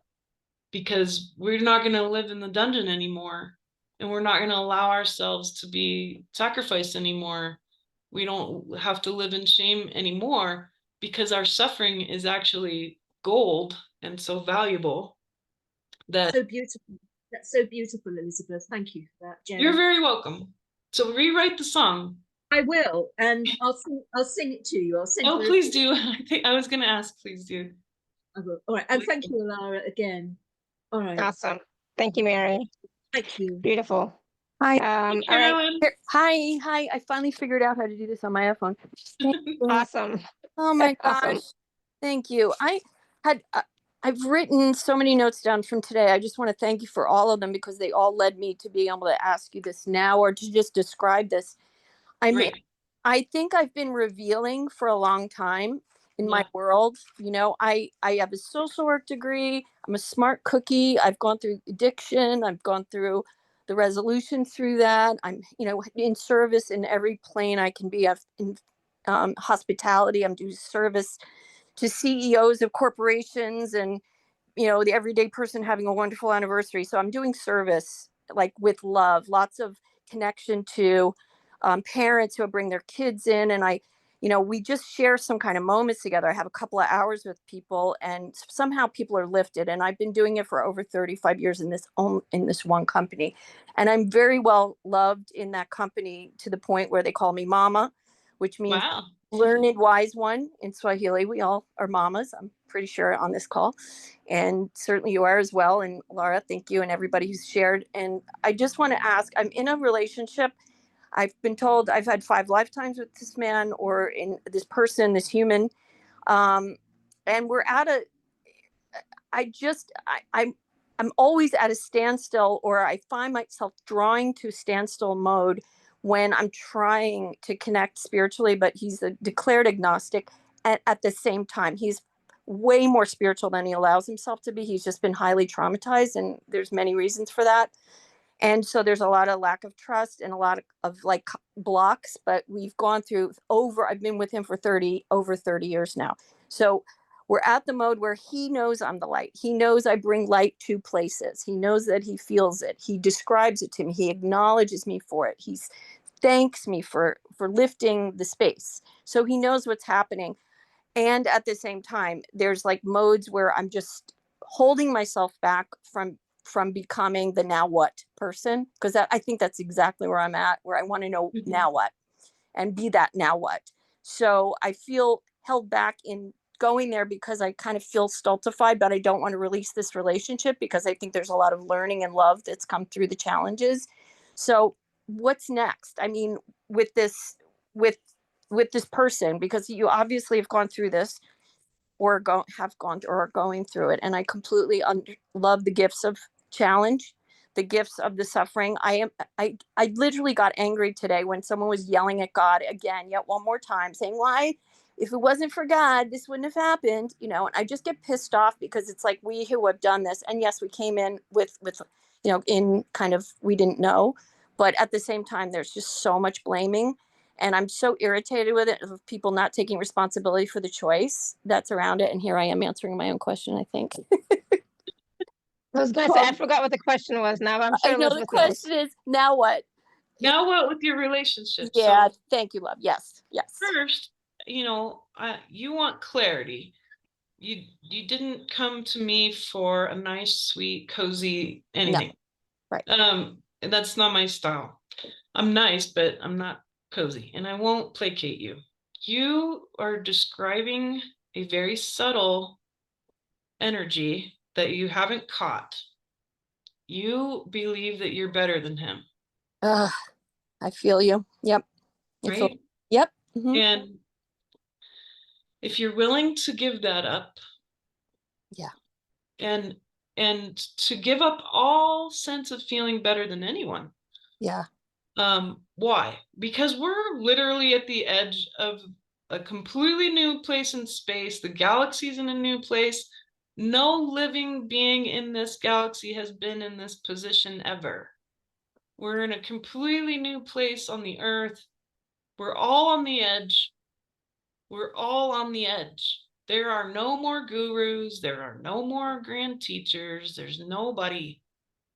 Every little 1-year-old and 99-year-old is all the same. We are on the same edge. And that's why. And so you can't actually be better than anybody else. You can be unique. Your soul and your experience can be unique. And that's what you've always told the people around you, to embrace that uniqueness, that specialness, and to not belittle what people have been through, right? Or how they ended up coming to the conclusions that are probably inevitably going to change anyway, that they came to. It's because their experience is so utterly unique. If you really knew, right? And I know you say this, but I'm telling you too, if you really knew how unique you are, how unique your partner is, you wouldn't even be able to compare. There's nothing to compare at all. It's so utterly different from each other. And yet, here we are, all as a collective that is working symbiotically one way or another. So if you can drop the sense of feeling better than he is, and then step back, get more humble, and then you'll be able to perceive any other distortions and notice your triggers, because you're trapped in a dimension where God is personified. In anthropology, and you remember this probably in sociology, anthropomorphization, right? We create, we give things that are not humanity. Mm-hmm. And in order to try to relate, but you're not a human. You're in a human body, and neither is he. So what if you could have a non-human, soul-to-soul level experience with this man? See, he has to be willing, and he doesn't have to believe in anything in order to be a soul. A soul is a soul. It's a unique energy. He knows that if somebody dies, their consciousness leaves the body or disappears or whatever. He thinks that's all he needs to know, is that consciousness exists. So consciousness to consciousness, you've been playing the human game. If you are willing to relinquish all of what you think you know and totally humble yourself, then you're going to up level, and so will he, by just the nature of his care, his love for you, right? See, when I talk to women and men, they always say the same things. Men say they want power, and women say they want love. And it turns out that the other side has exactly that. So empower him, give him more power, give him what he's asking for, and you'll get more love, but it'll be more pure. It'll be from his consciousness, his soul, not his humanness. Because he's not a human. That's the technology he's using and what you're using. So that's what I see. And then that's going to trickle into your work and then to your daily life. It's you've enjoyed being put up on the pedestal for a long time, but now you're bored. Right. And that's okay. And so now you can say, thank you very much. I'm gonna go to a place where nobody can actually put me up on anything. Yeah. And it doesn't mean that you lose anything. You don't lose respect. You don't lose your reputation. You're gonna lose judgment. You're gonna lose expectations. You're gonna lose the anthropomorphization of God. Let God be the source field. Let God be the void. Let God be the stillness. And just know that that's there constantly available to you. And that all you have to do is be responsible about how you interact now. But you're going to go to a place where nobody can put you into a pedestal anymore, because there's not going to be anybody there. Their identities no longer can do that. It's only going to be the souls available. Soul to soul interaction is your new way. So you graduate yourself from the pedestal, from the ivory tower. Graduate yourself. I would love. Yeah, go to the clouds. Do a ritual, right? Rituals help with these things. Do a ritual where you say goodbye to Carolyn. Write down all of her accomplishments. Write down all the things you love and hate about your relationship. Write it all down and burn it. Mm-hmm. And be done. And then ask God, set me up, put me in a place where I'm in equanimity with all things. Mm. And then that's the shift you're looking for. Yeah. And your relationship will follow suit. Good. I hope that helps. It helps. Thank you. You're welcome, Carolyn. There's the song. Yes. There. Thank you. Of course. Thank you, Carolyn. Wow, that was so powerful. Okay, Aparajita. And it was late for you, I think. Yeah, hi. Hi, I had been on so many of your calls and I never miss one. I know, thank you. I remember you. Yes, and so much I get from it. And I just wanted to share one thing. Like during this call itself, I had such a big revelation because I was also in a narcissistic relationship. And though I had been releasing a lot and I had been like, but then I realized like, it is so essential to be our authentic self. And my ex-narcissist partner was not revealing his true self. And I was even blaming myself, not able to accept certain parts of me, thinking that it should have been in sync. And but then during this call, I had this realization that it I forgive myself. It was not my fault, because we all have the right to be authentically ourselves. And I was being true throughout the relationship by accepting and communicating how I am, while he was not doing that. And because of me also going through a very bad divorce and my daughter suffering a lot through it, she's going to turn 17 and she has no faith. Like she keeps saying, I have no faith. And I just keep praying to the source, like, show us a way, show me a way that she will find a way to find faith, means a love for the world. Like I mean, means I think you can get it what I mean. Oh, I do. Yeah. So that she has a lot of anger and bitterness in her, and she being only 16, I don't know, means I can do as much, but well, one of the things, first off, how much faith did you and I really have when we were 17?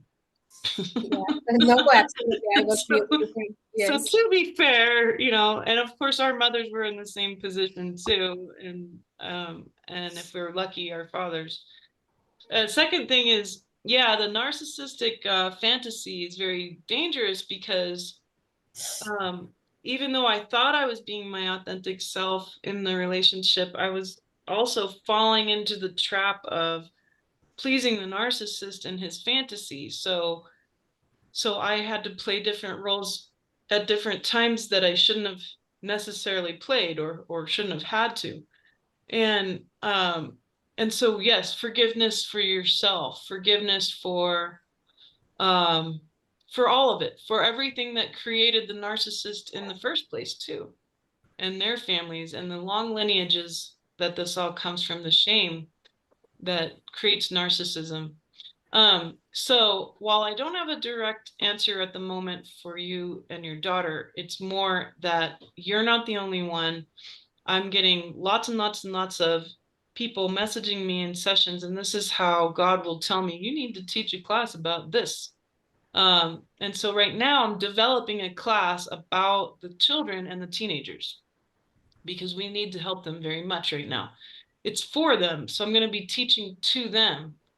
And I'm going to be teaching to the parents, but mostly it's going to be a message to the children and the teenagers about who they are and the proofs that they are seeking, right? Because teenagers, they want to know if stuff is real. And the virtual world is so false, and they are bombarded by it. And the mind control is so powerful right now, 20 million times much more harsh than even when I was a teenager, and I'm only 42. And I'm the last generation to have a childhood without the internet. So if none of us can even imagine right now what's going on with the kids. We can't. We can see it in front of us, but we can't really put ourselves in their shoes. So we need to be able to give them the elevation, the tools, the empowerment but the logic, they're seeking the logic too, because they're surrounded in narcissism. And remember, you might recall in the relationship you were in, how confused you were all the time because you were trying to make sense of what the heck he was doing all the time, because none of it made sense. Well, they're living in a world that's literally like that. So no wonder they don't have any faith. They don't trust anything because none of it makes sense at all, none of it. And so they're trying to do the best they can with their limited abilities to perceive all this. And so that's why we're having all these really random suicides and addictions and very strange things going on with the kids. And so that's really key. So look for that, because I'm going to teach that sooner than later, about what they need to know, what the parents need to know, how we work this out. And it's not going to be a normal class. It's going to be quite different. So I'm here for you. I understand. You're right on track, like most of the people on this Thank call. you so much. It means a lot. Thank you. Yeah, good work. You're doing your best with what you have, and good work for giving yourself. Yeah. Really important. Thank you, Parajita. I was thinking one thing that she can do, something that you mentioned earlier, is the suffering around the relationship. She can offer that up to God, yeah, and receive the blessings for her daughter, and maybe that would help. Certainly. That yes, exactly. Because I was through this call, and everybody's question made sense to me. Even things like, why not end this life? And Elizabeth had an answer for that as well. So it's so meaningful. And thank you, even Shefali and everybody. Thank you. Usually around this time I'm at work, but today I'm on my day off, so I could be on this call. Thank you. Good. Well, the other piece too, if you are a parent, you have the divine right to help offer up your children's suffering on their behalf. So you can do that too. Offer up their suffering on their behalf. You have a right to do that. Oh, okay. I will do that. Thank you so much. Yeah, it'll help her. I do want to go ahead and take Anushka. I'm sure it'll be short, but she really wanted to talk to me. Is that okay, Shefali? Yep. Go ahead, Anushka. You want to unmute? Hi, Anushka. Hi, Elizabeth. Thank you. Yes, I had this accident at the 19th December of last year. Oh, wow. I broken my ankle, and yes, I got SUDEC on that leg. I don't know if you know what that means. It's like that the nerve system and the blood veins are dying on the leg, in the leg. Yeah. And it got better, but now it's getting worse. Yeah. It's my right side, and now my knee is swelling, and it's going higher and higher to my hips. So and I feel like it is like me not stepping out there with my healings, with the thing that I'm supposed to do here. I'm doing it all for free, but I'm not starting my business. So that's Yeah. I feel it's yeah, that's It's absolutely related. yes. So The right side has to do with your relationship with the material world. okay. And Mhm. you know, you're a unique being. You didn't come to be human a bunch of times. Some folks like being human, and you're a being that came from a realm that doesn't have the same relationship with the material world, right? And so I you have came to be trouble with human, that. and yeah, you came to be Yes. human because you're trying to be a bridge. And the being human part was a lot harder than you figured. And for most of us, we didn't really suppose it would be as hard as it has been. But it really caught you off guard, this life. And so this is a lot of things coming kind of crashing down all at once. You can heal your right side by first forgiving yourself for your what feels like almost a self-betrayal. And a lot of people feel this, where they'll come in and be like, why did I have to be such a jerk to myself and choose this life? Same with me. Because I have a really weird disease, and I'm like, why? Why did I do this to myself? But forgive yourself for that. Forgive yourself for what seems like choices made out of ignorance. Forgive yourself for all of that. Forgive yourself for not necessarily having all the knowledge that you needed in the body to make this work the way that you had intended, or whatever. Like, everything's imperfection. The second thing is, you need to go sit yourself in the ninth dimension. The ninth dimension is perfect love. The ninth dimension is not easy. It feels like being burned alive, because there's so much in us that is not made of that same frequency of love.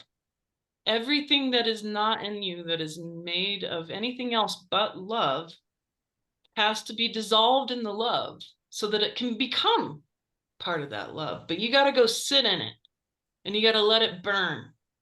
And it physically burns. It physically feels like being burned alive. And anything that is not built in love will go.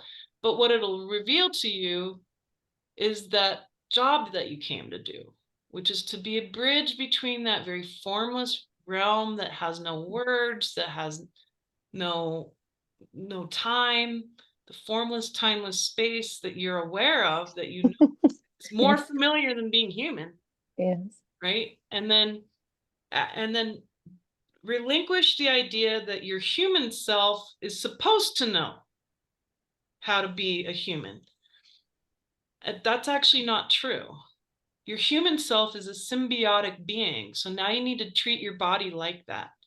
You see, she's finally got fed up with you, and she's forced you to have to address this now. Once it's become physical and an accident like this, it's very painful and very unusual.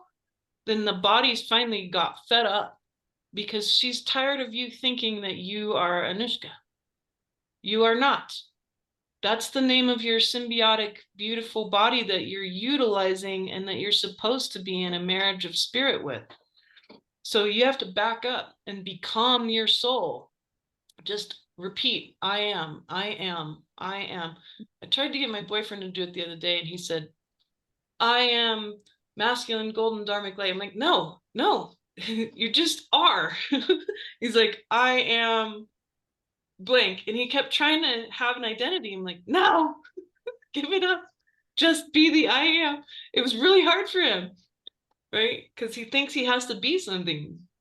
That your body is really fantastic, but she's really demanding now that you treat her as separate from yourself, and treat her the way she needs, and really, really be so loving and gentle, and just like fall in love with her. Fall in love with your body. And then everything's going to shift because she'll finally, I'm doing the same thing right now, and I have to constantly do it because I've been really sick for many months. My body's fed up with me being gone all the time because I'm remote viewing more than I'm in the body. And she's tired of it. It's like, are you gonna, be in this marriage or not? Are you gonna have a relationship with me or not? Because if not, then I'm gonna make you so sick that you can't do anything but have a relationship with me. And so that's kind of what's happened to you too. And so I relate, but this is how you heal it. Is you got to separate yourself now and love her because she's a symbiotic being that deserves it. And then the job can be revealed, the job to bridge that formless, timeless space and the now and the material. And the thing is it's a state of being. You won't have to do the job. You have to become it. So it won't feel like work. It'll feel like being at peace. And everything will suddenly be at peace because you'll have burned all the rest of it away in the space of love, right? So try it that way. See how that pans out for your navigating right now.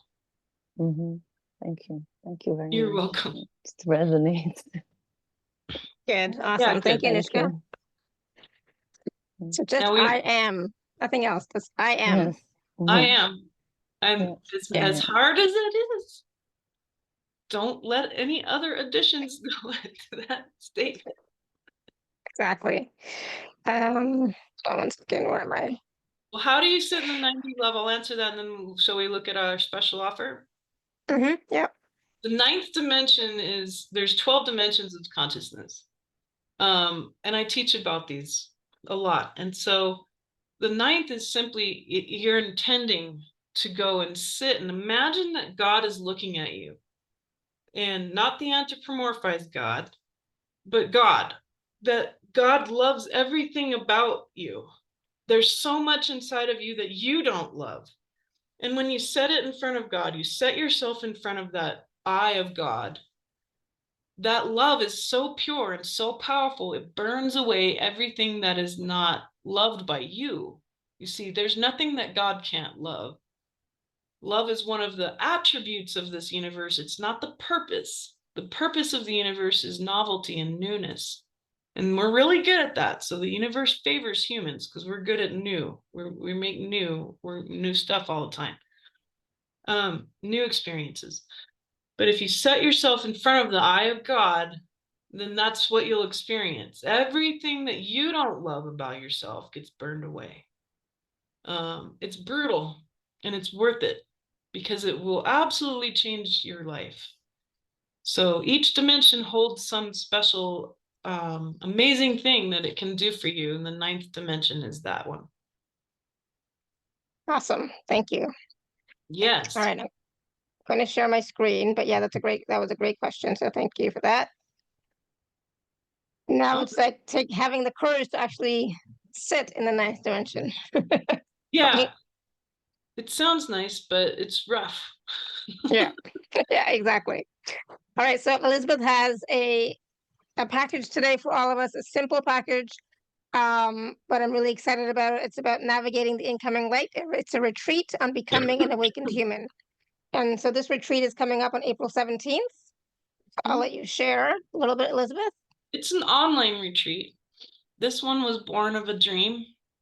And a lot of the things I teach are God speaks to me through my dreams and will set me up and say, this is what you need to do next. So this is an online retreat, and it's on the 17th, and you do 3 hours in the morning and 3 hours in the afternoon. And we'll take a break, an hour break for lunch. And it's meant to basically boost your awakening process. A lot of us, so many of the people I'm talking to are either awake, but being awake, excuse me, being awake can feel like fluttering in and out of it. Like you don't just wake up one day and then you're awake.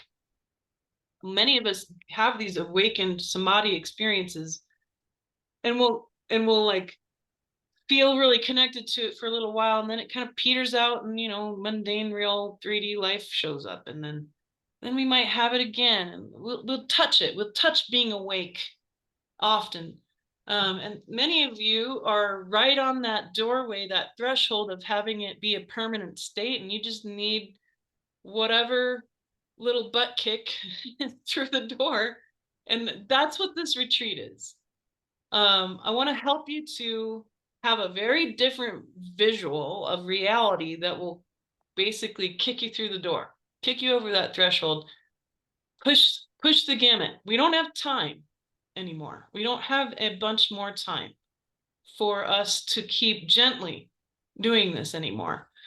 So I gotta get people really clear on a visual experience, a meaningful, heartfelt experience, a physical experience of what being awake is, and give them the roadmap, right?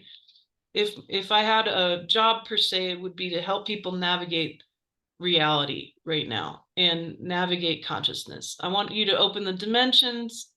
I want you to be able to use the dimensions and do more inquiry so that you can get to know your soul and your body as these two very special beings that are in love, but more so to become your soul and put all of your willpower, all of your mind, all of your thoughts and experience from the soul's perspective now, so that the body can be in his or her proper position in consciousness.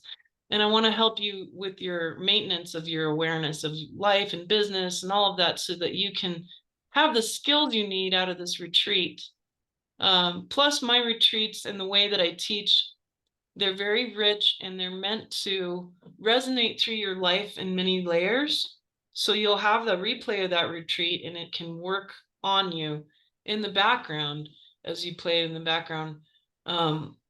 It's difficult sometimes to let that multidimensional experience land all at once. So this is meant to be a turbo booster of your awakening process, but you can use it for the rest of your life. So that's how I wanted to approach this retreat and make it within a reasonable amount of time. So it's the next 10 days. And then I added some bonus classes that seem to energetically go along with the energy of this retreat. The first class is Ending the Fear of Death. I really go down to the deep program of the fear of death, and I help you completely walk out of jail, as we said earlier, walk out of the jail. There is no death. And how do we know that? And then what does that mean? What's the state that you're in if you don't fear death anymore then? What does that mean exactly? How does that look? And knowing and understanding the difference between survival instincts and the fear of death, which is a false program. So that's key. What's your real state of consciousness if you don't fear death? The next class is one that I don't always offer because it's pretty old. It's called The Mechanics of False Light, but this has kept coming up lately. And I basically made a lot of horrible mistakes that you can learn from in the past. And I figured out, because the way I heal is that I'll teach about my mistakes and how I realized that they were mistakes. And I'll teach about how I got out of the hell world I was in, how I got out of the corruption, how I was able to figure all that out, and then what I learned. And so this is 4 hours. It's jam-packed. My classes tend to be very long because they're meant to be rich. And this one's just like that, but this is from over a decade ago. And I basically teach you exactly what to look for when it comes to false light. How do you know something is false?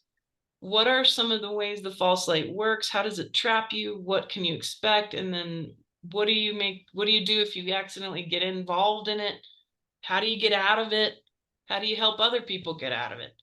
And what is true light? What does that really look like? How does that feel? So I want to help you in a very practical way. This is one that I'm going to draw from to help our teenagers and our children too, to discern what is true and what is not true, because that's what they're really struggling with. How can they have faith if they don't know what's true, right? And the next class is healing polarities. I've talked about polarities today. It's one of the wonders of the universe. Half of the dimensions of consciousness have polarities and half of them don't, which means that polarity is actually built in as part of our divine experience. And so it's not something that has to happen to you. It's a tool you can use to reach higher states of consciousness, to overcome your sense of the dynamics of duality ruling your life, so that you can collapse polarities, so that you can experience the other side of a polarity on purpose in order to have a more enriched life and experience. We've talked about a little bit of how to do that with our younger selves and our childhood selves and healing them. But I want to treat you to the tools of the polarities and how to collapse them so that you can connect to your inner realms more easily and be able to perceive the usefulness of duality in the universe instead of just throwing it out with the bathwater, right? The next group is actually, it's a very specific class that is really unique, and I also do not ever offer this live, or excuse me, it's not live. I don't offer this as part of packages usually. This is called the last 4 templates of wisdom: timelessness, formlessness, the universe containing all things, and the void. And these are 4 templates. They're ways of perceiving reality. And if you combine them, it's a shortcut to being able to become more awake. It doesn't mean that it's going to get you to be awake per se, but in the retreat, we're going to be talking about these last 4 templates. And these have sort of more recently come online as the experiment has ended, and now our galactic and divine authority is kicking in. And our authority comes from our relationship with these 4 ways of thinking. Outside of time, outside of form, containing all things being your field. You don't just have a personal field, you have a universal field. And then your access to source direct, the void, the clear light, the stillness beyond the universe. Being able to use these as a quick staircase to a different place of being mentally and emotionally can quicken the process of you waking up. And that's a very good short way to describe them. And then this is a double class, so you're getting more bang for your buck, but the next class is dissolving cultural conditioning. Our cultural conditioning really does paint the world a certain way for all of us. As an anthropologist, I was trained to objectify my own conditioning and to objectify everyone else's. And so the word objectify in a more healthy term in science means to be able to examine it separate from myself. And so I'm going to teach you how to do the dissolving of your own cultural conditioning, and also how to identify it around you so that you can navigate it, so that you can utilize it, but you can also work beyond it and go to more of that soul to soul dynamic that's more important right now than anything. Because otherwise, cultural conditioning creates tribalism, right? And that tribalism is something we're not going to want to carry with us into the new world. And so it's everything from how to understand the subjective and objective experience as a tool. How do you even identify cultural conditioning in your thinking and your words and how you act? How do you dissolve it? How do you dissolve it from your personal experience, but also from your ancestors? And how to continue to really knock all these pieces down so that you can be finished with the mental and emotional programming. And this can be deeply profound for people when they go through this particular double class. It's 2 parts, because it's a lot of really scientific, technical pieces hand in hand with mysticism. And that tends to be how I teach, is the science and spiritual both together. But I think you'll find it fun because a lot of these tools are anthropological, and most people don't get to ever learn them because they don't end up going into higher level anthropology classes. And I really wanted to keep it at a very, very good price for everybody, because I know that sometimes the packages can feel a bit overwhelming, but in this case it felt more doable, and I'm giving you a deep discount for the one-off, which is that retreat. And I don't do these very often, but this one was really clear to me that in order to help the light workers move forward in their work in the world and the businesses in their world, in their relationships and everything, that we had to do this particular quality of work. And it sounds really etheric in the description. I'm telling you that basically it's, I'm awake, and it's more and more and more permanent. And if I'm on just the other side of the doors, and this is how it's been my whole life, I'm not like way far ahead in the awakening process, but I'm just ahead enough that I can shine my flashlight and be like, hey, there's a cliff over there, let's not fall off that cliff. Or, hey, I see, these things, all these patterns, that's the nature of being an oracle, a seer, is that I can give you a clue of the near future and how we can get through this and utilize the physical, mental, emotional, spiritual of what's happening to everyone right now. Use it. So that it doesn't have to be something fearful, but rather something we are 100% responsible for. And that's my hope, is to help you to fully be able to navigate this, and that retreat will be useful over and over and over again for the coming years. And that whenever you're not sure, then you pop it on, and then you're gonna recreate that doorway for yourself to remain awake. And what does that mean? To be your soul 100%, not Elizabeth, not your past lives, but your soul, the I am, to be that, and to act from there, to think from there, to function in natural law from there, to recreate our world in the new earth and become Homo luminous, the new type of human we're evolving into.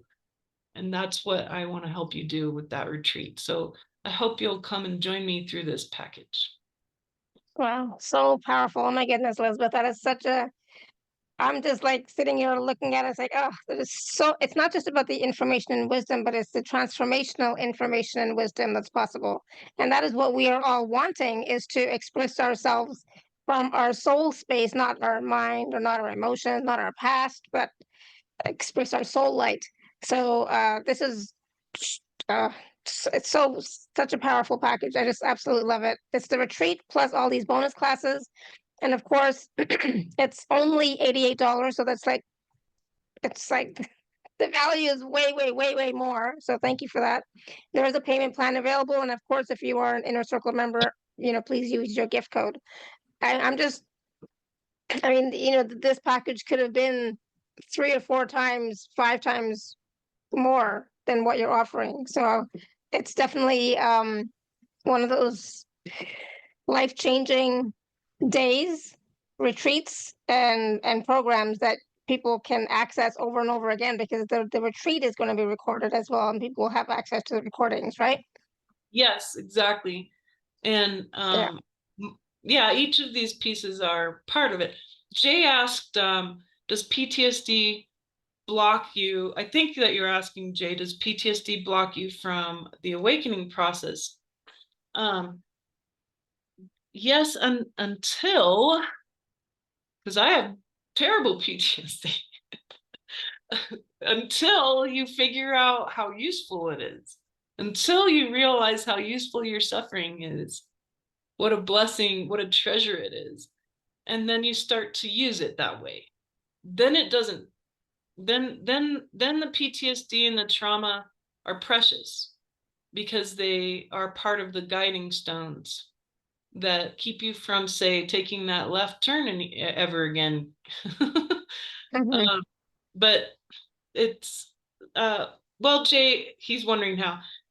Start with what I showed you today, That's very deep, profound PTSD healing work. Start there. There's steps to it, and each person's different, but you know, maybe you might like to come do a session with me. But there's also, there's lots of stuff on my website as well to help you to learn exactly what you need to do for the PTSD and the trauma. So there's tons of available resources for you. I've taught hundreds of classes, and my library is very big. So there's so much there for you, and I'm also here for you, Jay. And if it's not me, then it's gonna be someone, because you're intending to heal, right? So you were on the call for a reason. Absolutely. Good. I've been intending for decades and haven't really gotten anywhere. Yeah, I think it's because there's, well, I think that there's just so much new data now about how PTSD really works that we didn't have before, including narcissism. It's a beautiful time right now. Within the past even just few years, we know so much more now about narcissism and PTSD and all of this than we ever did before. So it's finally coming to a head that this is your time, Jay, to heal. All of our time. Yeah. And it's possible. I mean, you know, I know we've gone way over, and I don't want to talk about this anymore. But time. I think it was important. Oh, it was fabulous. It was so important, you know, and I've recently, you know, I always avoided the term narcissist or narcissism. I always avoided it. It's like, I don't know what that is. It's a label. I don't know, blah, blah, blah. But now I'm starting to think that maybe my husband is a narcissist, you know, and it's like, and it explains some of the things that I could never understand. It's like, how could he, like, I just could not understand. I'm like, oh, it's like, oh, my case, I need to look at it a little bit more. And all that suffering now, you know, for the past 5 years, I can now offer that up to source and receive the blessings instead of holding it in and, you know, all that stuff, right?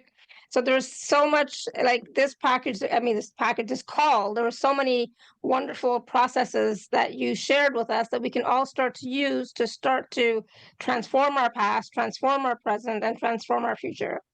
Yes. So, you know, like it was just so so heart opening as well, you know, like yes, I'm hugging you. You're so generous with your time and your wisdom and your life, and I just want to say thank you, because I always learn something new, and there's always something to take from these calls whenever you come on. And of course your packages, it's like there's just so much. I'm so grateful, so thank you. Well, same. And I told my boyfriend I like coming onto your show because you're so pure and you have this natural, despite your incredible wisdom and knowledge, you have a natural innocence, and you can take my very complicated things that I say and you turn them into these, you mirror it back so beautifully and more simply, but you also have very beautiful questions, and you are also so open about your life and us being able to be human with one another and loving, and your space, your heart space, your show is really special. So it's one of those places I feel really capable of just being 100% myself. So thank you for I appreciate that. Thank you. I appreciate that. That's what I always want for everyone, including the audience, whoever is watching and listening, to be yourself and know that you're supported, you're loved, you know, you're not alone, and we are here for all of you. And I think that is so special, or it's something that everybody needs to feel, that we are not alone, right? We are supported, we are loved, and that field of love is always around us if we're willing to receive it and ask for it. And you mentioned so many times today, Elizabeth, ask God source. Ask God source to show you. Ask God source. Ask God source. And it's like the more that we can do that for ourselves, the more that we will receive the wisdom that we need. And you know, my throat always gets activated when I'm on these calls, right? But it's even more so today. It's even extra activated today, but that's what, it's just what happens. So thank you again, and thank you everybody for all your questions, because they brought so much more from Elizabeth to share with us. All the processes, all the wisdom, all the tools that she shared with us also came through because of your questions and for you being present here with us today. So thank you. I so appreciate it. And thank you, Elizabeth. I know you're not feeling well, so I thank you so much for being here and I'm taking just this glad time to with be us. here, yeah. Yeah, so thank you, thank you, Sarah thank you. wanted me to give a quick blessing before we end. So Oh, yes, go I ahead, gotta yes. make sure Sarah gets what she required. So Yes. I'm just asking Source God, please open our minds to our incredible heavenly and divine galactic authority that comes from our soul through our beautiful bodies. Open our hearts to be one with our beautiful, symbiotic, amazing being that is our body. Help us to truly love ourselves as the soul, but also in the deep and profound relationship with our human bodies. Help us to open our hearts to be able to receive the love and the power that's available around us freely from both the cosmos and the beautiful cycles we are in and all of the great endings and beginnings that are occurring. And of course, the love from our planet, who loves us so much that every moment she's constantly catching us every time we fall. She's constantly recreating our reality in the image of our awareness, ready for us to enter into the divine will.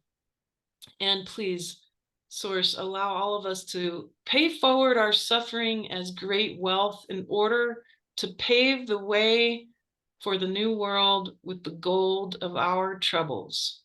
Let it be so that we get this opportunity to recreate the now what for the future and be able to experience all these great changes and what seems like chaos is as it comes into order.